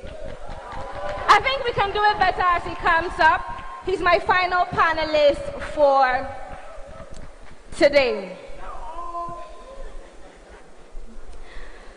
Now, today we'll be talking about, like I said, creativity and money. Our topic is the creators' economy, positioning Ghana's digital creatives as a national economic force. So many things have been said about creatives.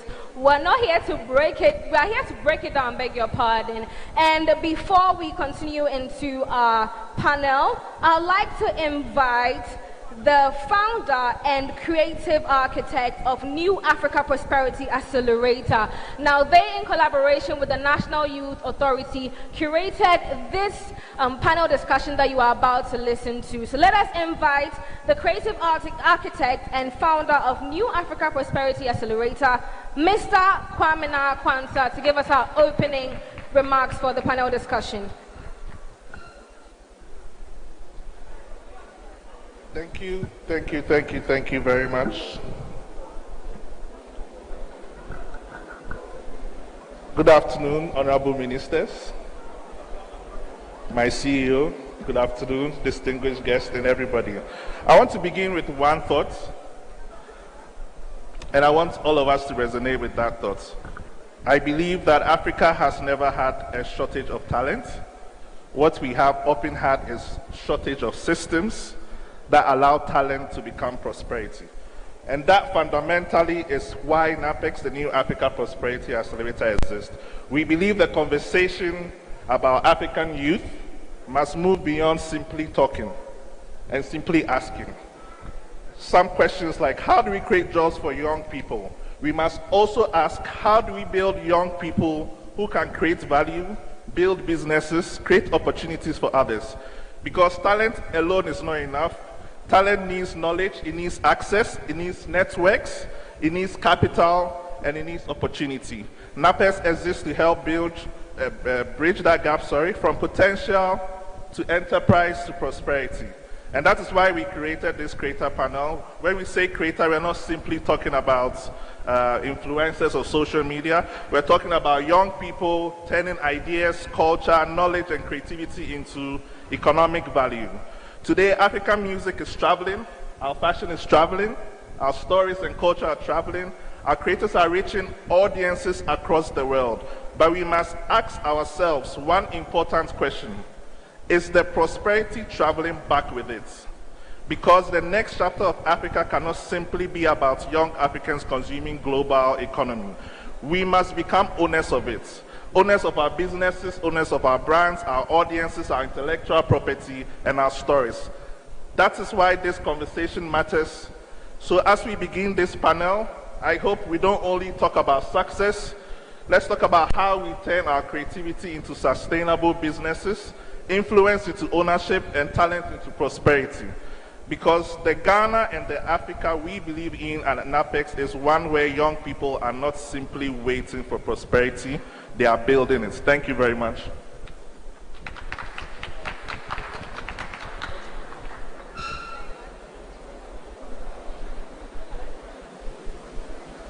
Hello. Great. Thank you so much, Mr. Kwamina Kwanzaa, for that beautiful speech. Now, the African creative economy, boiling down to Ghana, we are not just consuming culture. We are creating it. We are shaping it. We are exporting our culture outside. If a trend starts like Wechiguho and it's trending, someone in the US will ask, what does it mean? Honestly, what does Wechiguho mean? And that's when people get to find out that there's a language called Tree, and they boil down to find out about Ghana, our beautiful scenery, the great tourism, how hospitable we are as a country. And so you might see it as a trend, but someone will see it as a way to connect to Ghana. Now we're going to have a beautiful conversation, and I'm going to ask my panelists one after the other. I'm giving everyone 30 seconds, okay? I want you to talk about yourself and how content creation started for you. 30 seconds. I need the people to know. Miss Annie.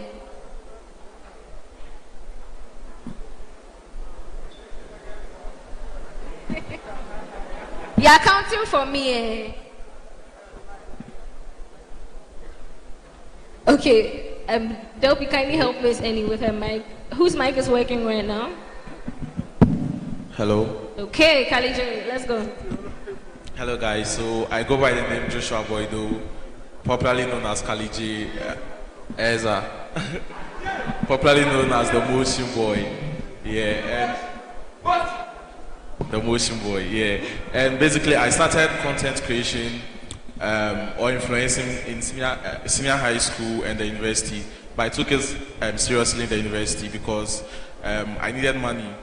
It wasn't because I had passion or for the love of it. I needed money, and I found out that I could make money out of social media, and since then I've taken it as a career, and yeah, here I am now. So 30 seconds. That's beautiful. Thank you so much, Gisela. Hello, everyone. I'm Gisela Ponta, and I'm a YouTuber, and I'm also a lifestyle content creator. I also really love fashion, everything fashion. Kali J and I have a similar story because I also started influencing out of hunger. I needed money, and honestly, it's something I was also interested in doing. I love sharing my life stories, and I love sharing tips and tricks for the girlies as well. So it was something that sparked my interest, and the money bit was also very interesting for me. So I just took that up. Beautiful, Delphi. Hi everyone, thank you once again for the opportunity. My name is Emmanuel Obobifianko, but I'm popularly known as Delphi on social media.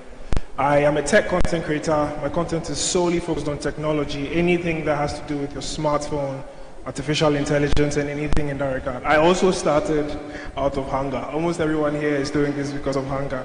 But of course, it has been an exciting journey. We've gotten to learn so much during the time of creating content, and basically that's all. I hope I didn't use more than 30 seconds. Beautiful. Finally, Miss Annie. Hi, so my name is Miss Annie. People call me the favorite gang girl because I'm your favorite gang girl. I started here in Kia University, and that was because I used to ask random questions on TikTok. It wasn't serious until after national service, I applied for a job twice and didn't get it. But then I saw a girl who also was like me and then eventually became bigger. So I'm like, oh, why don't I take this seriously? Maybe it's going to take me somewhere. And then ever since then, it's been great. So I do lifestyle, fashion, travel, and beauty as well. Thank you. That is beautiful. Now, I think one thing or one theme that's running through is that in the beginning there was hunger. Amen? Amen. Right. Now, that hunger has driven our influencers to create things. Kali J is doing amazing things with streaming, Gisela amazing with lifestyle, Delphi with creating, and Miss Annie with being relatable to whatever you are going through. Now, before this, it was hunger. But now, I'd like to identify you as businesses, true or false. Now, first of all, Kali J, you are working with streaming, and prior to this, I don't think anyone knew it was possible to do some of these things in Ghana. If you'd had to describe the process from the very beginning to what you've achieved now, did you see that this was going to happen? And what do you think about your achievements now? Okay, so did I see all this happening? Yes, I did. I usually live a lot in my head, so there are thousands of scenarios I always play in my head, and I always find ways to get to my target. I started live streaming 2024, December 2024, on election day. I had over 400,000 live viewers on X, which was bigger than most of the traditional media houses, and I decided to step it up a bit. So I did one on 31st December, which also had great numbers. No, I mean on 7th December I had 800,000 live streams, which was one of my highest. And on 31st December I did another one which I had around 400,000, and I realized I could do something out of it. So last year I did Kali's house, a 72-hour non-stop live streaming, invited almost all the creators in Ghana, media personalities. We had our honorable ministers also passing through. We had close to 2 million views on X as well. So I realized that it's a whole ecosystem out there that I could take advantage of. And I also like to be different anytime I'm doing stuff. So when it comes to live streaming, when it comes to content creation, when it comes to even the tweets I put out there, I always try to be different and stand out. And that's why I said I'm not surprised I'm here, because I'm a special boy, I'm a Muslim boy. Okay, all right. I like that. Now, a lot of people see content creation as a side hustle. Are there any upcoming or established content creators here? Can we show by hand? Oh, we have a few people in the house, and I'm glad we're having this conversation. Your hand is up. I can see it. My love, I can see it. You too. I see you too. And so that's why we're having this conversation, in order to inspire you and also know the path to take. Now, like I said, a lot of people see it as a side hustle, but I'd like to call it a business. But I don't want to just call it a business. I want us to prove why it's called a business. Right now, at this point, can you tell me the number of people that you employ, or the kind of people you employ, just to make sure that your content creation process is easy? Gisela? Okay, so I think one common misconception is that every content creator just picks up their phone, takes a picture or a video, posts it up, and then call themselves an influencer. But there's so much work that goes into it. I mean, coming here alone and attending this event and being on the panel, you would need to work with videographers, you need to work with photographers, a virtual assistant, as I'm here, so she can handle everything else. Fashion houses, makeup artists, like, you know, you are the brand, so how you present yourself also matters. And even editors, because after this, content has to go up. And so you need editors, you need a whole team behind you to make everything work. So it's just similar to having an actual business, or what we know or what we are used to calling actual jobs. There's a whole team behind everything we do. So when you see a 2-minute video or a 60-second video online, it's not just a video that was shot and posted. There's so much that goes behind it, and yeah. Okay. At what point did you realize that you have become a business and needed all these people to make the creation process easy? So every job requires, or we all want our jobs to be seen as something viable, right? Every profession here wants their jobs to be seen as something useful and something that you go to school to study for. And influencer wasn't something that was being taken so seriously in Ghana for so long. I think it's just recently, and then people's attention are being drawn to it recently. So when you realize this is something that you could actually make a living out of, you would want to take it seriously. You don't just do anything and then take it for granted. You put actual effort into it. I mean, I would use myself as an example. If I didn't take my content creation career so seriously, I wouldn't have been here today. I wouldn't have been on this panel to even speak to people. It's because I take it seriously and I invest in it, and that's why it's seen as an actual job to even have the opportunity to speak to people about it. Yeah, that's so true. Now, that's on the lifestyle side. Now, when it comes to tech, people feel like it's so serious, so let me not even delve into that particular part of content creation. Some people feel like it's not even as rewarding as lifestyle, because if Gisela comes to stand there with her dress and people go like, oh my God, how is your tech going to go up against that on social media? That's one. And also let me know when you realize that this content creation journey has become a business.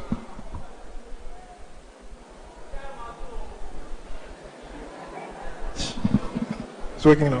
Thank you very much. So basically, tech obviously is second to the most lucrative space you can be on, especially on social media. Lifestyle isn't even in the question, because it's finance, tech. It's just that Gisela knows how to like put herself in a space where she can make a lot. But tech is obviously lucrative because majority of the brands here in Ghana are, you know, sometimes focusing on trying to promote their products through you. That's one way of making money and stuff. So the next thing is the fact that there's not a lot of people in this particular niche. So it limits the, you know, the amount of things you can get from that, especially, you know, products, money, and everything in that relation. Then there is the fact that you have the chance to actually stand out too as well, especially again because the place is very not too saturated, and I'm doing this to be able to invite more people to create more tech content, because as we're going on, there's artificial intelligence now, and almost everyone wants to go into that but doesn't know how to do that. You can use your platforms to teach people as much as you know. Now, how did I get into, or why did I make this into a business? It was because the workload was becoming a lot, and becoming a business requires you to be more efficient. A reputable business requires you to be more efficient. So I had to delegate some of my tasks, like editing videos, having a personal assistant, having some form of structure and process down so as to be able to do my stuff fluently. Like I can be here and then have my stuff being done for me without having to, cut down or stuff like that. So basically that's it. Thank you. Now, it was really hard to get Delpy here. He had to be at 3 places and he picked to be here. So thank you so much, Delpy, for coming through for us. Miss Annie, let's talk about money, right? There are so many misconceptions. Well, you don't want to talk about money. We want to talk about money, right? So let's talk about the money that comes through as a creator in the Ghanaian creative space. So one thing about Ghanaians is that we do not earn directly from social media platforms. So again, when you post a video on TikTok, Instagram, I think the only platform that pays currently is YouTube and Facebook. So if you're on YouTube and Facebook, you get paid directly when you post online. But for creators, we work directly through agencies and brands and artists and stuff like that. So I think it's good. Honestly, I will say it's good because this is all I've done after university. And I think I've done so many things because of content, yeah. So I think personally it's a great amount of money, again, depending on the effort you put into your content. Because not every brand or agency gives gigs to any content creator. They are specific about what creator they pick because of what they want from the creator, exactly. So I think it actually fetches you a good amount of money, but again, it depends on how good you are with your work and the effort you put into the work out there. Do we want to know how much? Do we want to know how much? Yeah. Yes. I don't really think I have a figure for you guys. I don't think I have a figure, but trust me, I think it's a good amount of money. Take it from me, it is a good amount of money, but there's no figure. There's no figure. Because it varies from, so the money Kali can be taking might be different from, so Kali and I can be on the same job, but he might be taking 3 times than me, and I wouldn't know. Hey. Kali, is this true? It's true. So you never know, but trust me, when I say the good amount of money, I personally have not done a 9 to 5 for the past 3 years, and I will say for myself that I'm doing amazing, so I should tell you that it's a good amount of money. Beautiful. Now we're talking about positioning creatives as an economic force in Ghana. When we talk about Ghana's economy, we're talking about agriculture, we're talking about tourism. These are big contributors. Kalije, do you think that the creator economy or creatives can contribute as much as tourism does to Ghana's economy? I believe so. I believe the creator economy is the next big thing. And I personally believe that we should prepare for it as a country. We look at the likes of iShowSpeed, Kai Cenat, and global superstars, and they are really making a lot of money out of content creation. They've created a whole ecosystem around them. There are content creators that work for them. There are editors, there are writers, there are production crews that work around them. And these are direct employments that they are providing for people through content creation. I believe it's the next big thing. A lot of people come to me and they ask me that right now the economy is hard, the country is hard, there are no jobs out there. And I tell them that sometimes you just have to pick your own struggle and then work towards it. After university, I've not applied for a job before. I don't know how, I don't know what a CV looks like because I've not applied for a job before. I don't have a CV for a job because I started making money right from university. So even after I completed, I've been doing my own stuff. Glory be to God, I have my own creative studio in the heart of Accra. And it all started by just tweeting. So I believe that you can start small and be consistent, and hopefully the creator economy booms. Sometimes when we started back then, we were being paid with airtime. You work for months, weeks, and you are paid with airtime. But now, content creators are being flown outside the country to other countries to go and cover events, they are being sponsored. Like, so in 10, 15 years to come, it's going to be a very booming industry. To me, I believe is the next big thing. I also believe and I pray the government also focused on that area a lot. Create avenues where it becomes very, very feasible and very, very easy for anyone to venture into content creation and make it out of there, because I think it's the next big thing.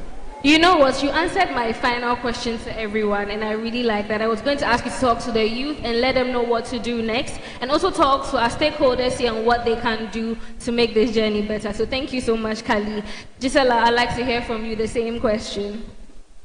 Okay, so my thing is, before any of us travel, I don't think Google is the search engine we are all using so much now as compared to years ago. Before any of us travel to other countries, we go on TikTok and search up the culture in the country, the best flights, the best hotels and places to stay at. It's the same thing content creators are doing in Ghana. For instance, Chef Abis is really promoting the Ghanaian culture, the Ghanaian food. We have travel creators here in Ghana who are showing us the hottest spots to go to when you travel to Ghana. So, and that's the reason why we have Dirty December, because of social media. Content creators are the ones who put Ghana out there in a way to portray what we do in Ghana. That's really boosts our tourism in December. So yes, we do, it works for us anyways, yes. Beautiful, thank you so much, Delpy. Stakeholders are here, the youth are here, people who want to get into content creation. What do you have to say to them? So I'll start with the stakeholders first. We're looking at a way to resolve this. One of our problems we have a lot is trying to receive money from outside into the country. There is no solid system that can help resolve that for now. We struggle a lot when it comes to receiving money outside. So I'm hoping that the stakeholders can do something about that for us.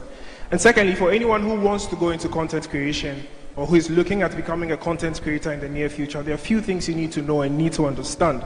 You need to be very good at communication, and it doesn't only come for content in general. It's something you need to pick up for every aspect you find yourself in life.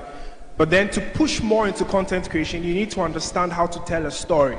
Storytelling is what has almost all of us here, and I commend Gisela and Miss Annie a lot. They're very good at telling stories. So you'd want to be very good at that. And then you keep the business aspect in your head. Learn how to understand how contracts work, learn how to negotiate properly, and then be disciplined. Thank you. Thank you. I think it looks very, very small now, but it's very big, because I realized this when I traveled for the World Cup. Mind you, I was sitting by somewhere and an agency reached out to me and said, Miss Annie, go to the World Cup and go and do whatever you do here in the US. And it was funny to me because whenever I stepped out, people saw me like, hey, Bono, you are Ghana. And it was funny to me because in the US, I didn't think people recognized me. And it's funny, a lot of people did not even understand the Ghanaian language, but the fact that I even speak makes them exciting. So I think it's actually, we support the tourism section in a very, very good way, even though we think it's very, very minor. Like people going to resorts, going to different regions, showing the different foods, even on social media, actually helps with tourism. So I think they are doing great. And if anybody ever wants to venture into content, I think it's a good idea. Just find your niche and do whatever you do better. That's what I have to say. All right, thank you so much for indulging us. The creator economy currently stands at $3 billion, and by 2030, we're looking at getting to $18 billion. I'm sure you want to share in some of that money, so pick up your camera, start small. I'm sure you get to the stage where it's a Kali, it's a Gisela, it's a Delpy, it's a Miss Annie. Thank you so much for indulging us. My name is Sofa. Enjoy the rest of your day. Thank you so much. Let's give them a round of applause, ladies and gentlemen. Thank you very much. Thank you very much. Delpy, Miss Annie, Gisela, Mandem Kali J. Solid. Ladies and gentlemen, at this juncture, you know, the way I wanted to do the introduction, when I do the introduction like that, I have playing the between Jano. Me, my introduction, and yet, he's a known face, he's a known name. He's passionate about us young people, and it's no doubt that His Excellency the President put him in the position that he put him to champion the needs, the aspirations of the young people of Ghana. Although we all come from different places, from different backgrounds, the aspirations are the same. The vision is the same, and we all look forward to a world where opportunities are present for all young people, and he's doing exactly that. I have the singular honor, ladies and gentlemen, to introduce Ghana's first minister for Youth Development and Empowerment, the Honorable George Opare Ado, Esquire.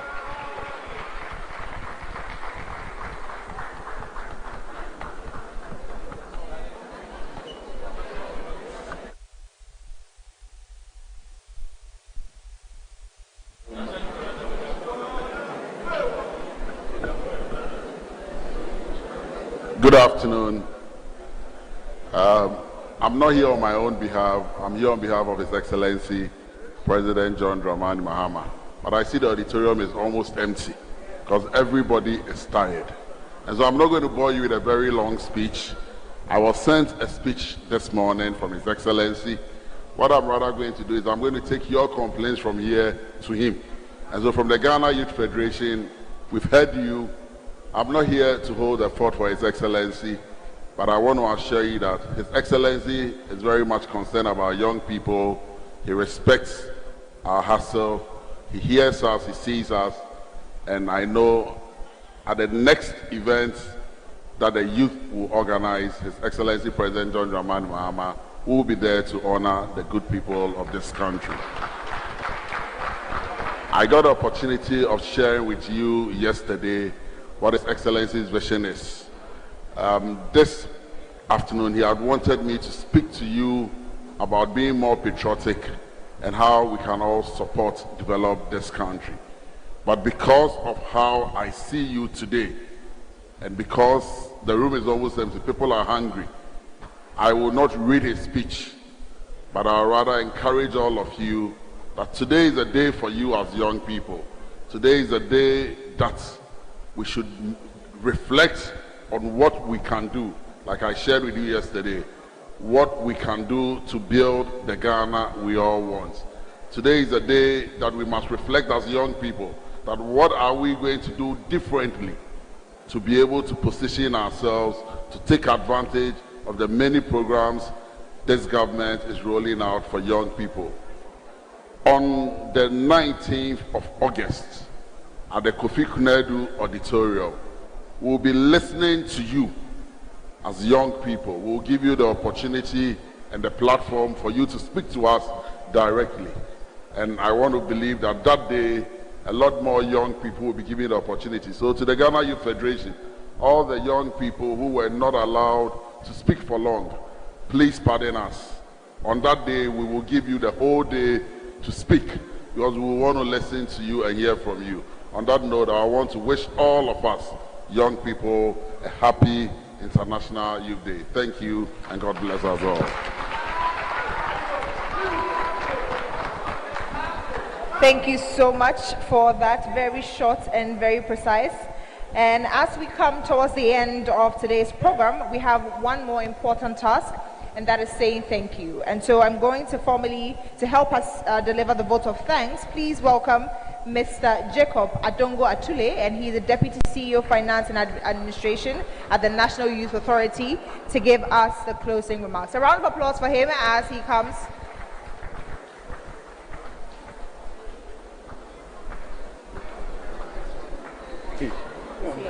This one. So you don't have to hold it. I will stand on existing protocol, Minister, Regional Minister, CEO, to thank the Almighty God first. This one is His absolute thanks for bringing us from our homes, offices. I say, Baba, we are grateful.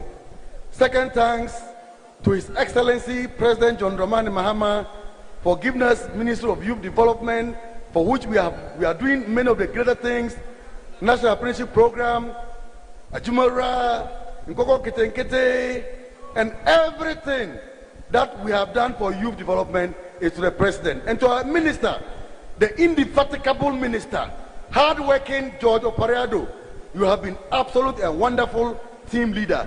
We are grateful. To my boss, the Honorable Architect, Lawyer Osman Ayaraga, your leadership is absolute, and you can see what we have done. It is as a result of his inspirational leadership as a young person. I want to also thank our development partners for what you have done to us. Your encouragement, your financial support, your advice has been phenomenal, and we are absolutely grateful. I thank everyone that have come here including the organizations of persons with disabilities, including student leaders, everyone. And I finally want to thank myself for thanking you. Thank you very much.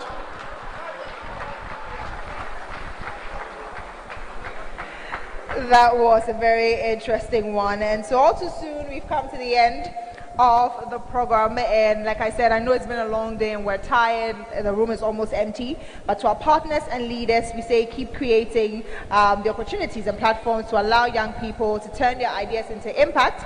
To the young people, keep learning, keep creating, keep questioning, and keep building. And on behalf of the National Youth Authority, thank you for being part of the National Youth Conference and International Youth Day celebration here in Kumasi.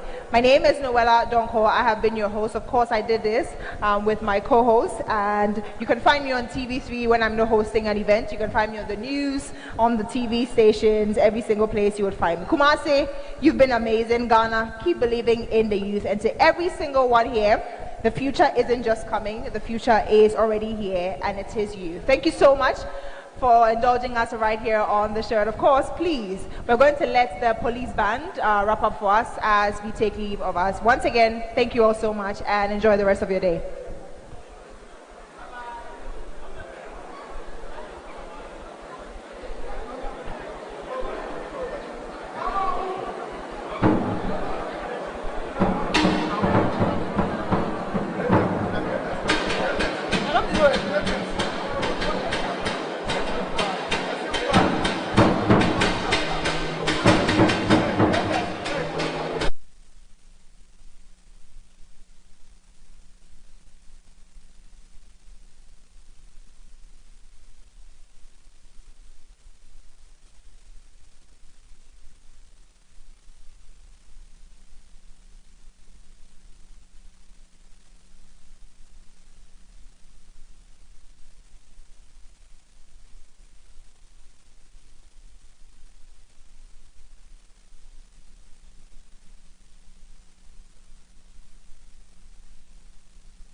Pulse of a nation, rising, unshaken.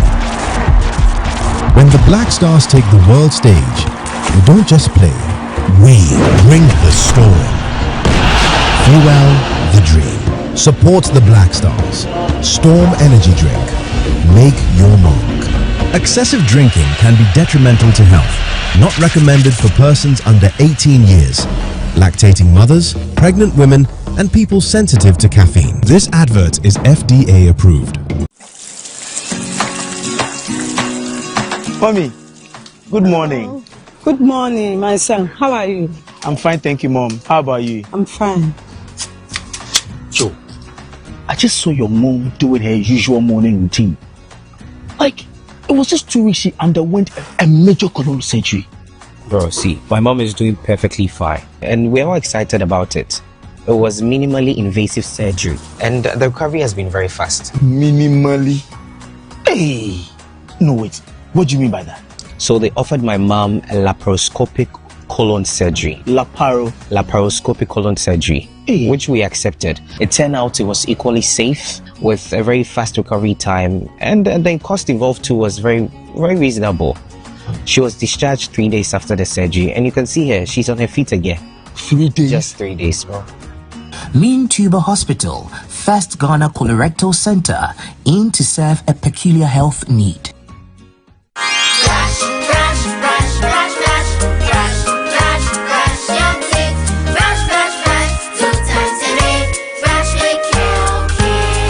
Hello, my friends. My name is Calcate Toothpaste. Wow. I was made to be gentle on your gum, but protected. I will protect your teeth from cavity, make your teeth whiter, stronger, keep your mouth fresh all day. And best of all, I'm strawberry flavored So put on a smile and try me. That's amazing. Just try me. That's my job. If you say so, jump on my brush. It makes your teeth stronger. Chicky, chicky, whiter. Chicky, chicky, stronger. Yay! You did it! I'm glad you like your new toothpaste. Don't forget to brush both day and night. Kel Kids. Happy smile.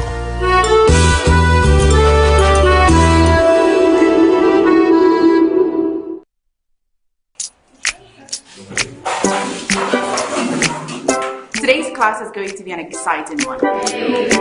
Now, who can share an unforgettable moment in their life? Okay, Asempa. I'd like to talk about my first time. It was her natural look, complemented by her favorite green silky apparel that caught my attention. I have to say, she automatically possessed me with her smile, which exposed her beautiful white teeth. That's not all, her enduring signature perfume could be smelled from afar. Madam, why do you look so surprised? My first time with her was special and irresistible. I'm talking about Cindy Rice. Cindy Rice can be found in selected supermarkets nationwide. Cindy Rice, sweet aroma, great taste. This advert is FDA approved.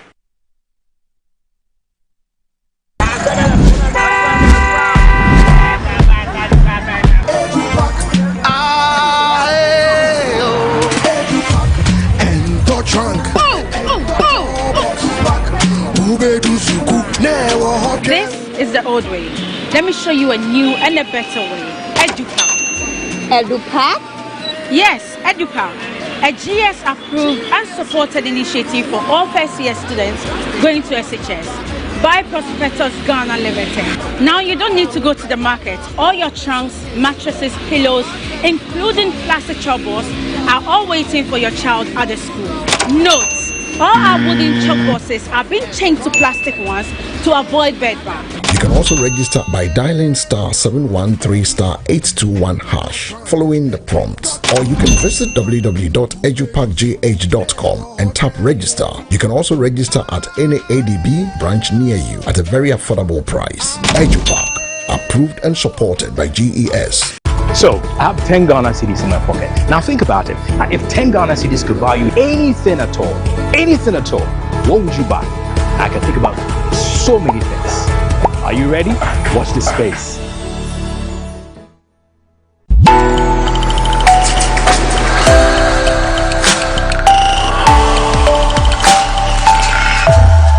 Metro TV, insightful and inspiring moments.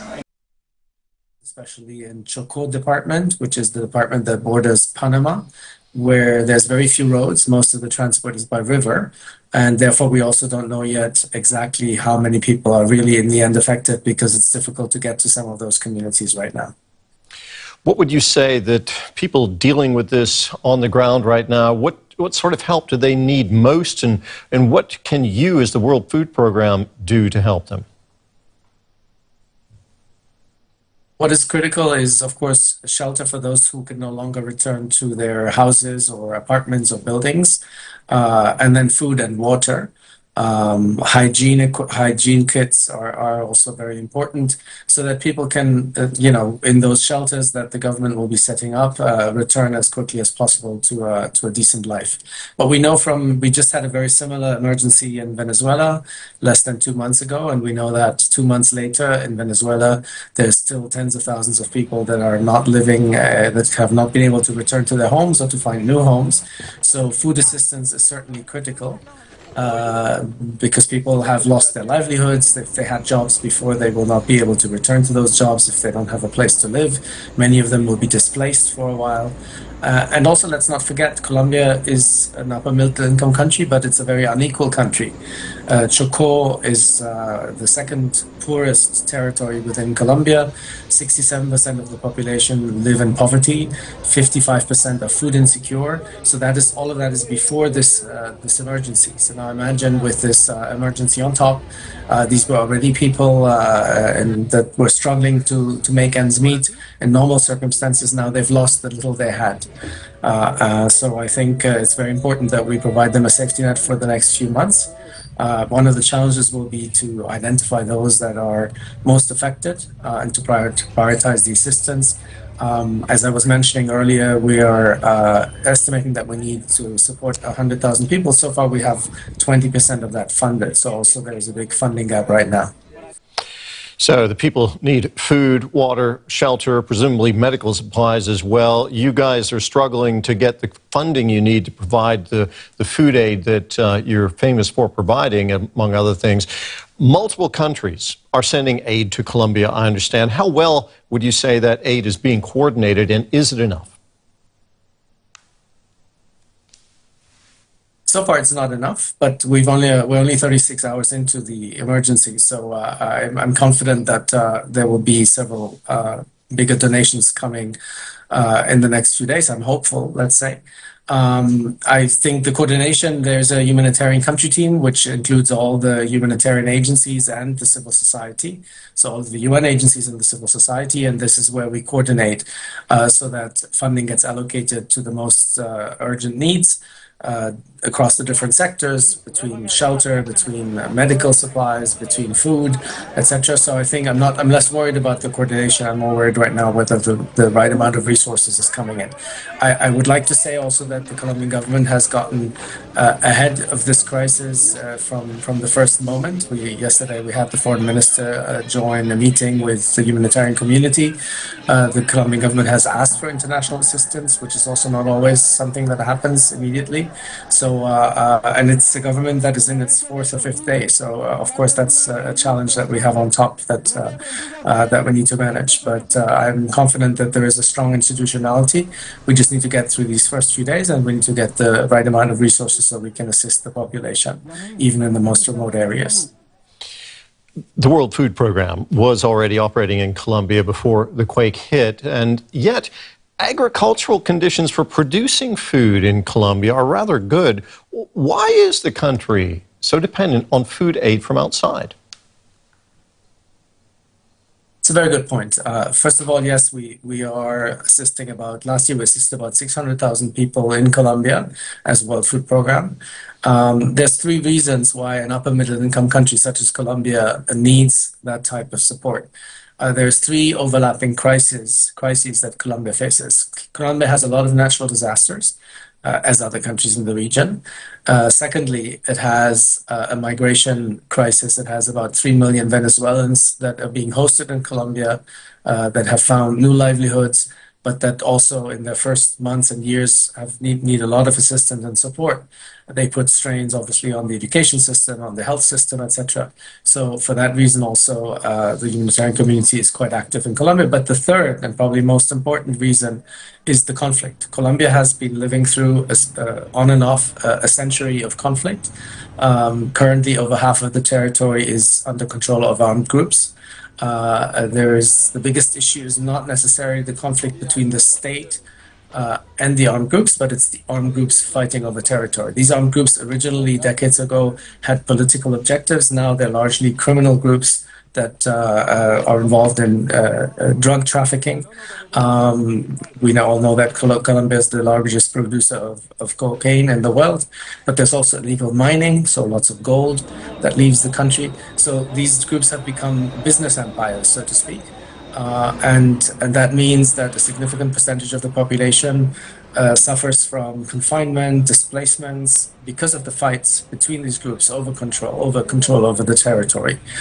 So this is kind of the three elements, the natural disasters that many countries have, the migrant crisis that is specific to Colombia, plus this conflict that goes back decades.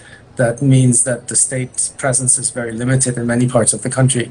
So these three reasons together justify why the UN, the humanitarian community, civil society still play such an important role assisting the government in Colombia, especially in a tough moment like this one.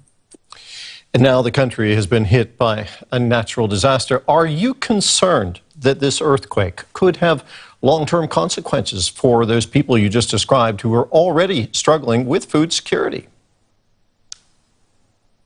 Yes, it's unfortunate that it hits one of the poorest areas of the country with the toughest logistics challenges.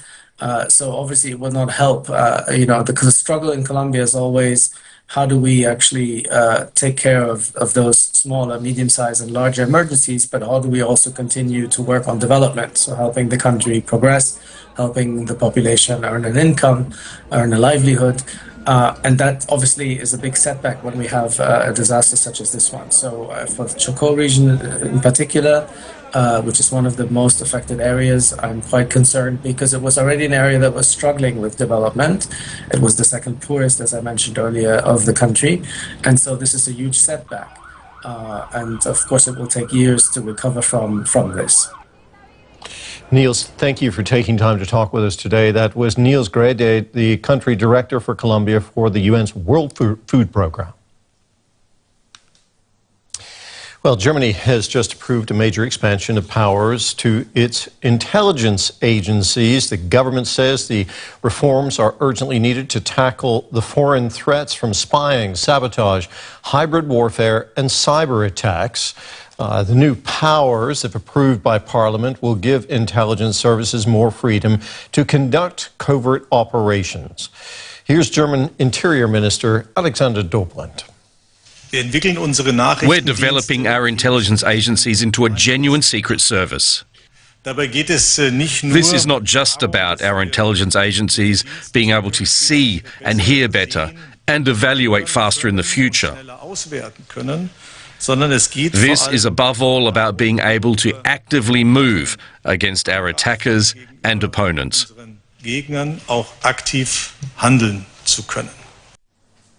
It's Alexander Dobrindt there, Germany's Interior Minister. Well, a short while ago, I spoke with DW's chief political editor, Michaela Köfner. She told us more about what the new powers that could be granted to the intelligence services, about what they could mean. Well, what he's essentially saying is that Germany's intelligence services will now become more like what is seen as the international norm. Before, they were collecting a lot of data and a lot of information, but the whole operative aspect of actually launching counterattacks when you have a hacking incident, to actually obstructing any kind of terrorist attack, exchanging explosives, going into the private sphere, both digital but also physically, of people who are suspected of harboring either plans of terrorist attacks or significant sabotage against Germany. All of that will now become physically possible. It moves the German intelligence service into a secret service level that most or many countries around the world, certainly the big players like the Five Eyes English language services, are used to. What agents are now, for instance, allowed to do is to carry a weapon with them without asking for a special permit, taking that abroad. What they're not allowed to do is to actually conduct targeted killings. That is something that is possible, for instance, under American law, but that will continue not to be allowed under German law. So what are the main security threats facing Germany right now, Michaela, and where do those threats originate? Yes, that's the key question. And depending on who you ask, you actually get an answer. I first want to stress that these proposals, it's a draft law that went through the cabinet today. That is by no means fully decided yet. It will go through the parliamentary process. And when you speak to parliamentarians in the know, like the parliamentary group that controls Germany's intelligence services, you will get politicians willing to speak of the Russian threat, that there's a Russian hybrid war that is currently playing out against Germany and against German interests around the world. I asked the German Interior Minister, Alexander Dobrindt, today, particularly in relation to the intercepted potential drone attack on Leipzig airport just over a week ago, and he wouldn't mention the word Russia, pointing towards a continuing investigation into that. But speak to any expert, anyone in the know, Russia is a huge threat on various levels. There's also also a disinformation campaign, the so-called Matryoshka campaign, that is also includes a lot of disinformation. And now, under this new proposal, the German domestic intelligence services and the international intelligence services would be allowed to launch their own disinformation campaigns as well. So Germany is really changing pace if this is written into law. As you mentioned earlier, for other intelligence agencies, say the CIA or Mossad, it's normal to carry out covert operations. Why has Germany, to this day, kept such tight restrictions on its spy services?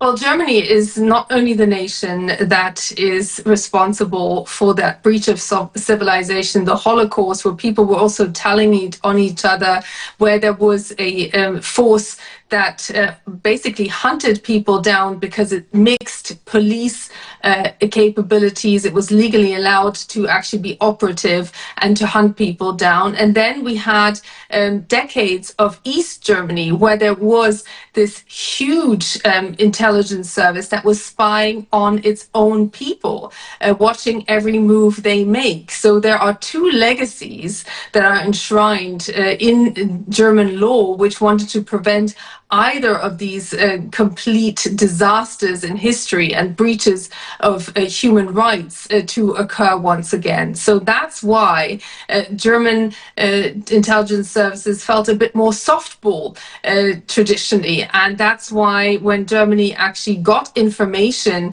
on potential attacks, we almost always saw a reference to partner countries' intelligence services actually giving the Germans information. Now, we don't expect this to change overnight, but it clearly will put Germany into a much more defensive position and a position where it can potentially act in its own interests more than it has done in the past.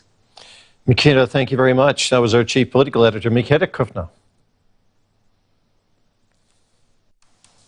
Spain is gearing up for its first total solar eclipse in more than a century.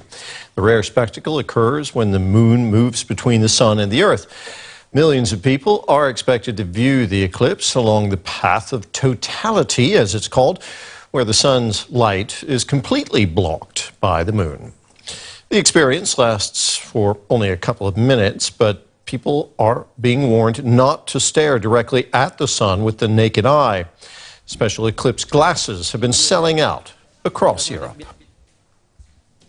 Well, Spain is not the only country set to experience the total eclipse. Further north, Iceland is also in the path of totality for the second time in 11 years. Visitors there have been expressing their hopes that cloudy skies will clear in time to see the eclipse. So look, this is a once in a lifetime. I love the outdoors, and so wanted to come and see the eclipse and just experience it. I've never been to Iceland, and so thought it was a great place. Although I do hear, probably in the UK where I've come from, it's actually they're gonna get a better view of it than us here tonight. So we're gonna head out in a few hours to the fjords on the west side to be able to see an incredible eclipse, hopefully. A little bit worried about the sort of cloud and rain, but yeah, just looking forward to being hopefully able to see some of that. Well, we're hoping to have a fun time at the Aqualalia Festival to see Bjork DJ, see the solar eclipse, hopefully if the sky clears a little bit. Well, we talked to Matthew Capucci about this. He's chief meteorologist at MyRadar, and he is among the people who've traveled to Spain to experience the total eclipse firsthand. And he knows a thing or two about the weather. So I asked him what viewing conditions he was expecting for watching this rare spectacle tonight. Passes over Greenland, Iceland, and Spain. In Greenland, it only passes over very remote areas where, yes, you might be able to see it, but no one really lives there. In far western Iceland, actually the airport is going to have the best viewing out of anyone. The issue, there's cloud cover over Iceland, as is typical this time of year. But in Spain, a heat dome is here. It's incredibly hot, but there is squishing most of the cloud cover, leading to mostly clear skies. The only issue I'm a little concerned about, some wildfire smoke at the upper levels of the atmosphere. It's like a thin veil of haze that might obscure the outer corona or the sun's atmosphere, which will be visible during totality, during the roughly minute and 46 seconds along the center line. The other thing we're watching, low cloud cover near the Cantabrian Mountains in far northern Spain, thanks to moisture pooling off the ocean to the north. Otherwise, most of us will be lucky. I will say one added challenge with this eclipse is that it is low to the horizon, meaning only about 7-8 degrees above the horizon where I am. As a result, the smoke matters a little bit more. If the sun was directly overhead, yeah, it'd be easier to look up and see it. But given we're kind of looking longer through the atmosphere, any filtering from the smoke matters more, can kind of obscure the eclipse. So hopefully that's not too much of an issue, but time will tell. It sounds like you've picked a perfect place for you to watch this. What makes this eclipse so special, Matthew?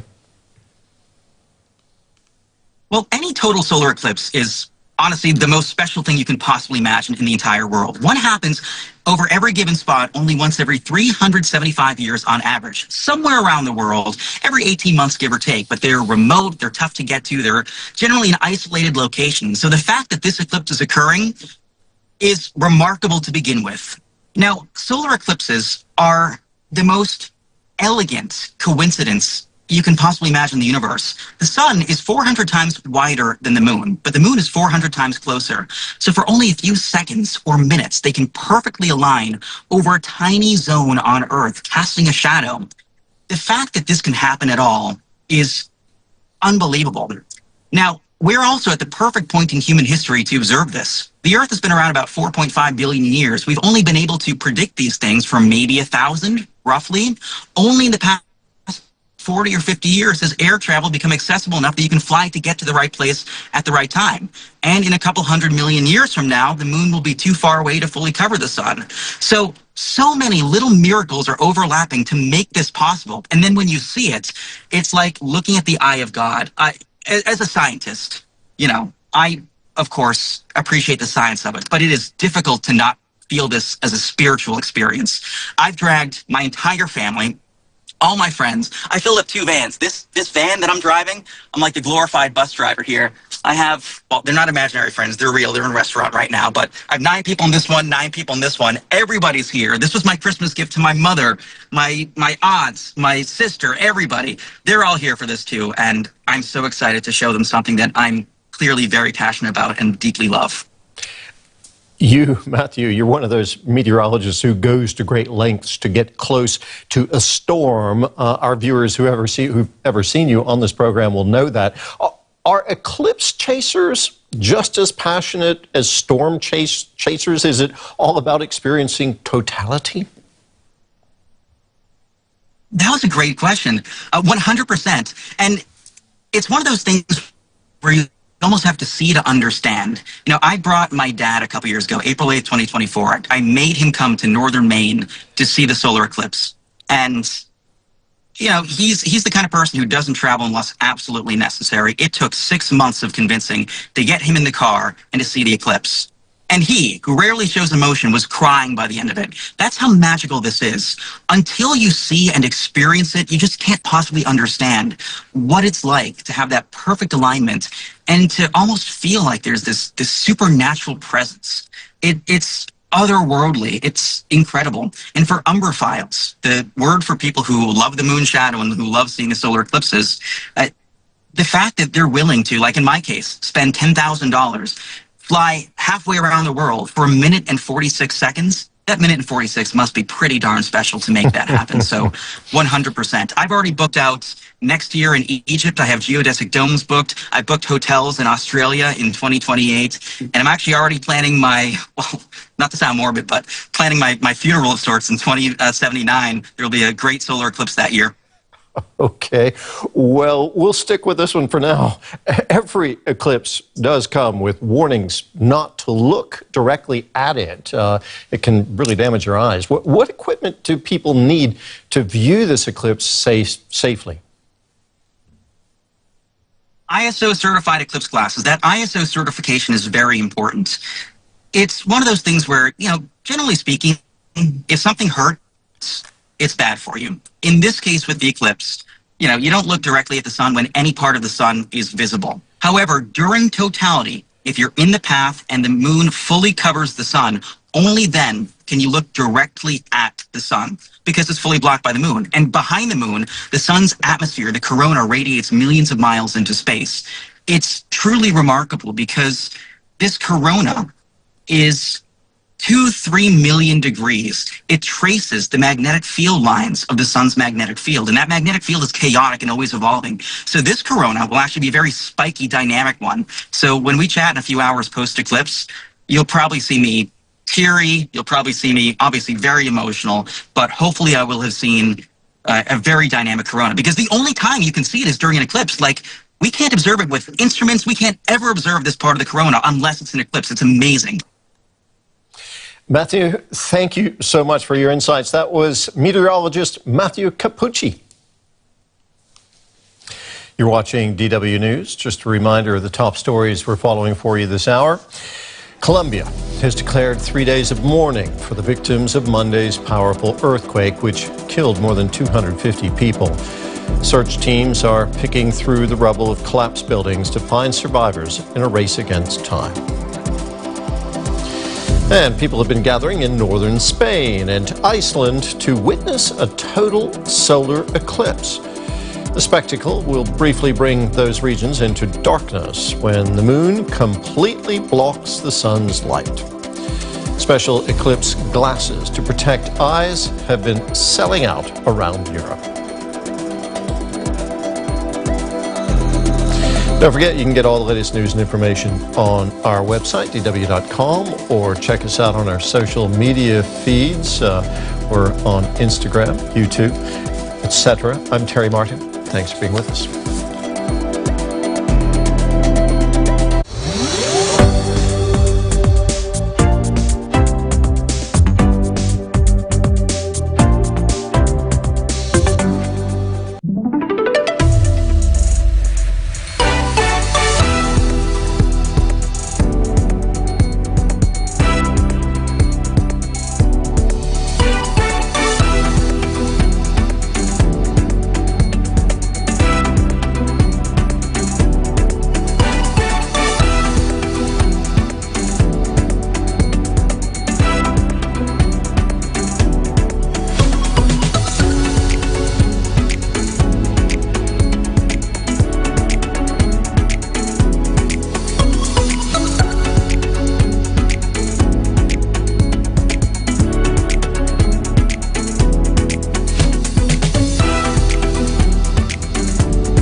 The economy is a driving force in our world.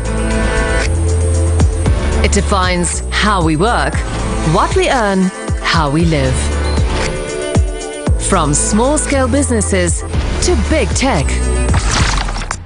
From little ideas to game-changing inventions, MADE covers it all. Made in Germany. Next. The Current Affairs documentary.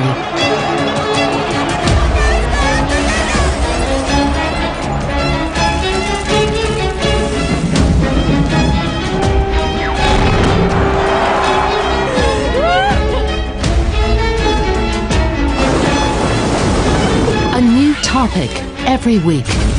Close Up. In 60 minutes.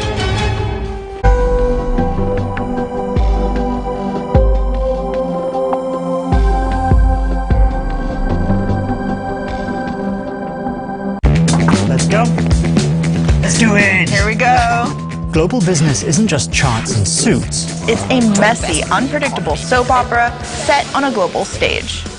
Hi, I'm Daniel. And I'm Cassandra. If you think the economy is boring, you've been watching the wrong show. In our weekly podcast, The Dip, we'll help you connect the dots. That's DW's The Dip, available wherever you get your podcasts.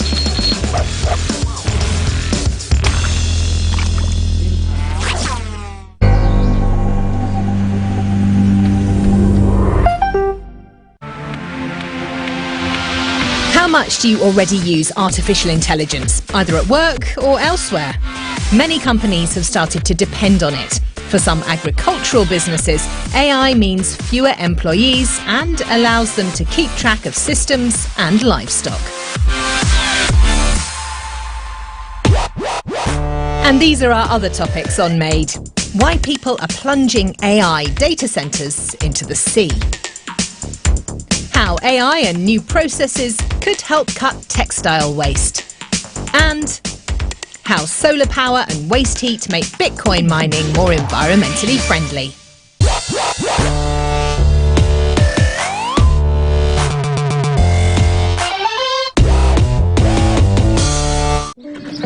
Just 2 days old, a little miracle. The thoroughbred foal, Danger Zone. That he's alive at all is thanks to modern AI technology. His birth was dramatic. The colt arrived far too early, but artificial intelligence helped save his life. Janina Brinkman is his owner. She trains young horses, looks after sick animals, and regularly helps with the births in the stable. An AI-linked camera monitors her horses. During Danger Zone's birth, it spotted the emergency and alerted Janina, who freed the colt just in time. The foal survived only because the camera alerted me at exactly the right moment. It was a difficult birth and the mare didn't take care of him. But I got the alarm in time and was able to help. When Janina's smartphone rings, it means there's an alarm in the stable. The AI detects even the slightest behavioural changes. If a horse is lying flat on the ground or nervously stamping its hooves, it often signals colic and a potentially life-threatening intestinal blockage. For owners who've just fought through a colic and pulled their horse back from the brink with all the stress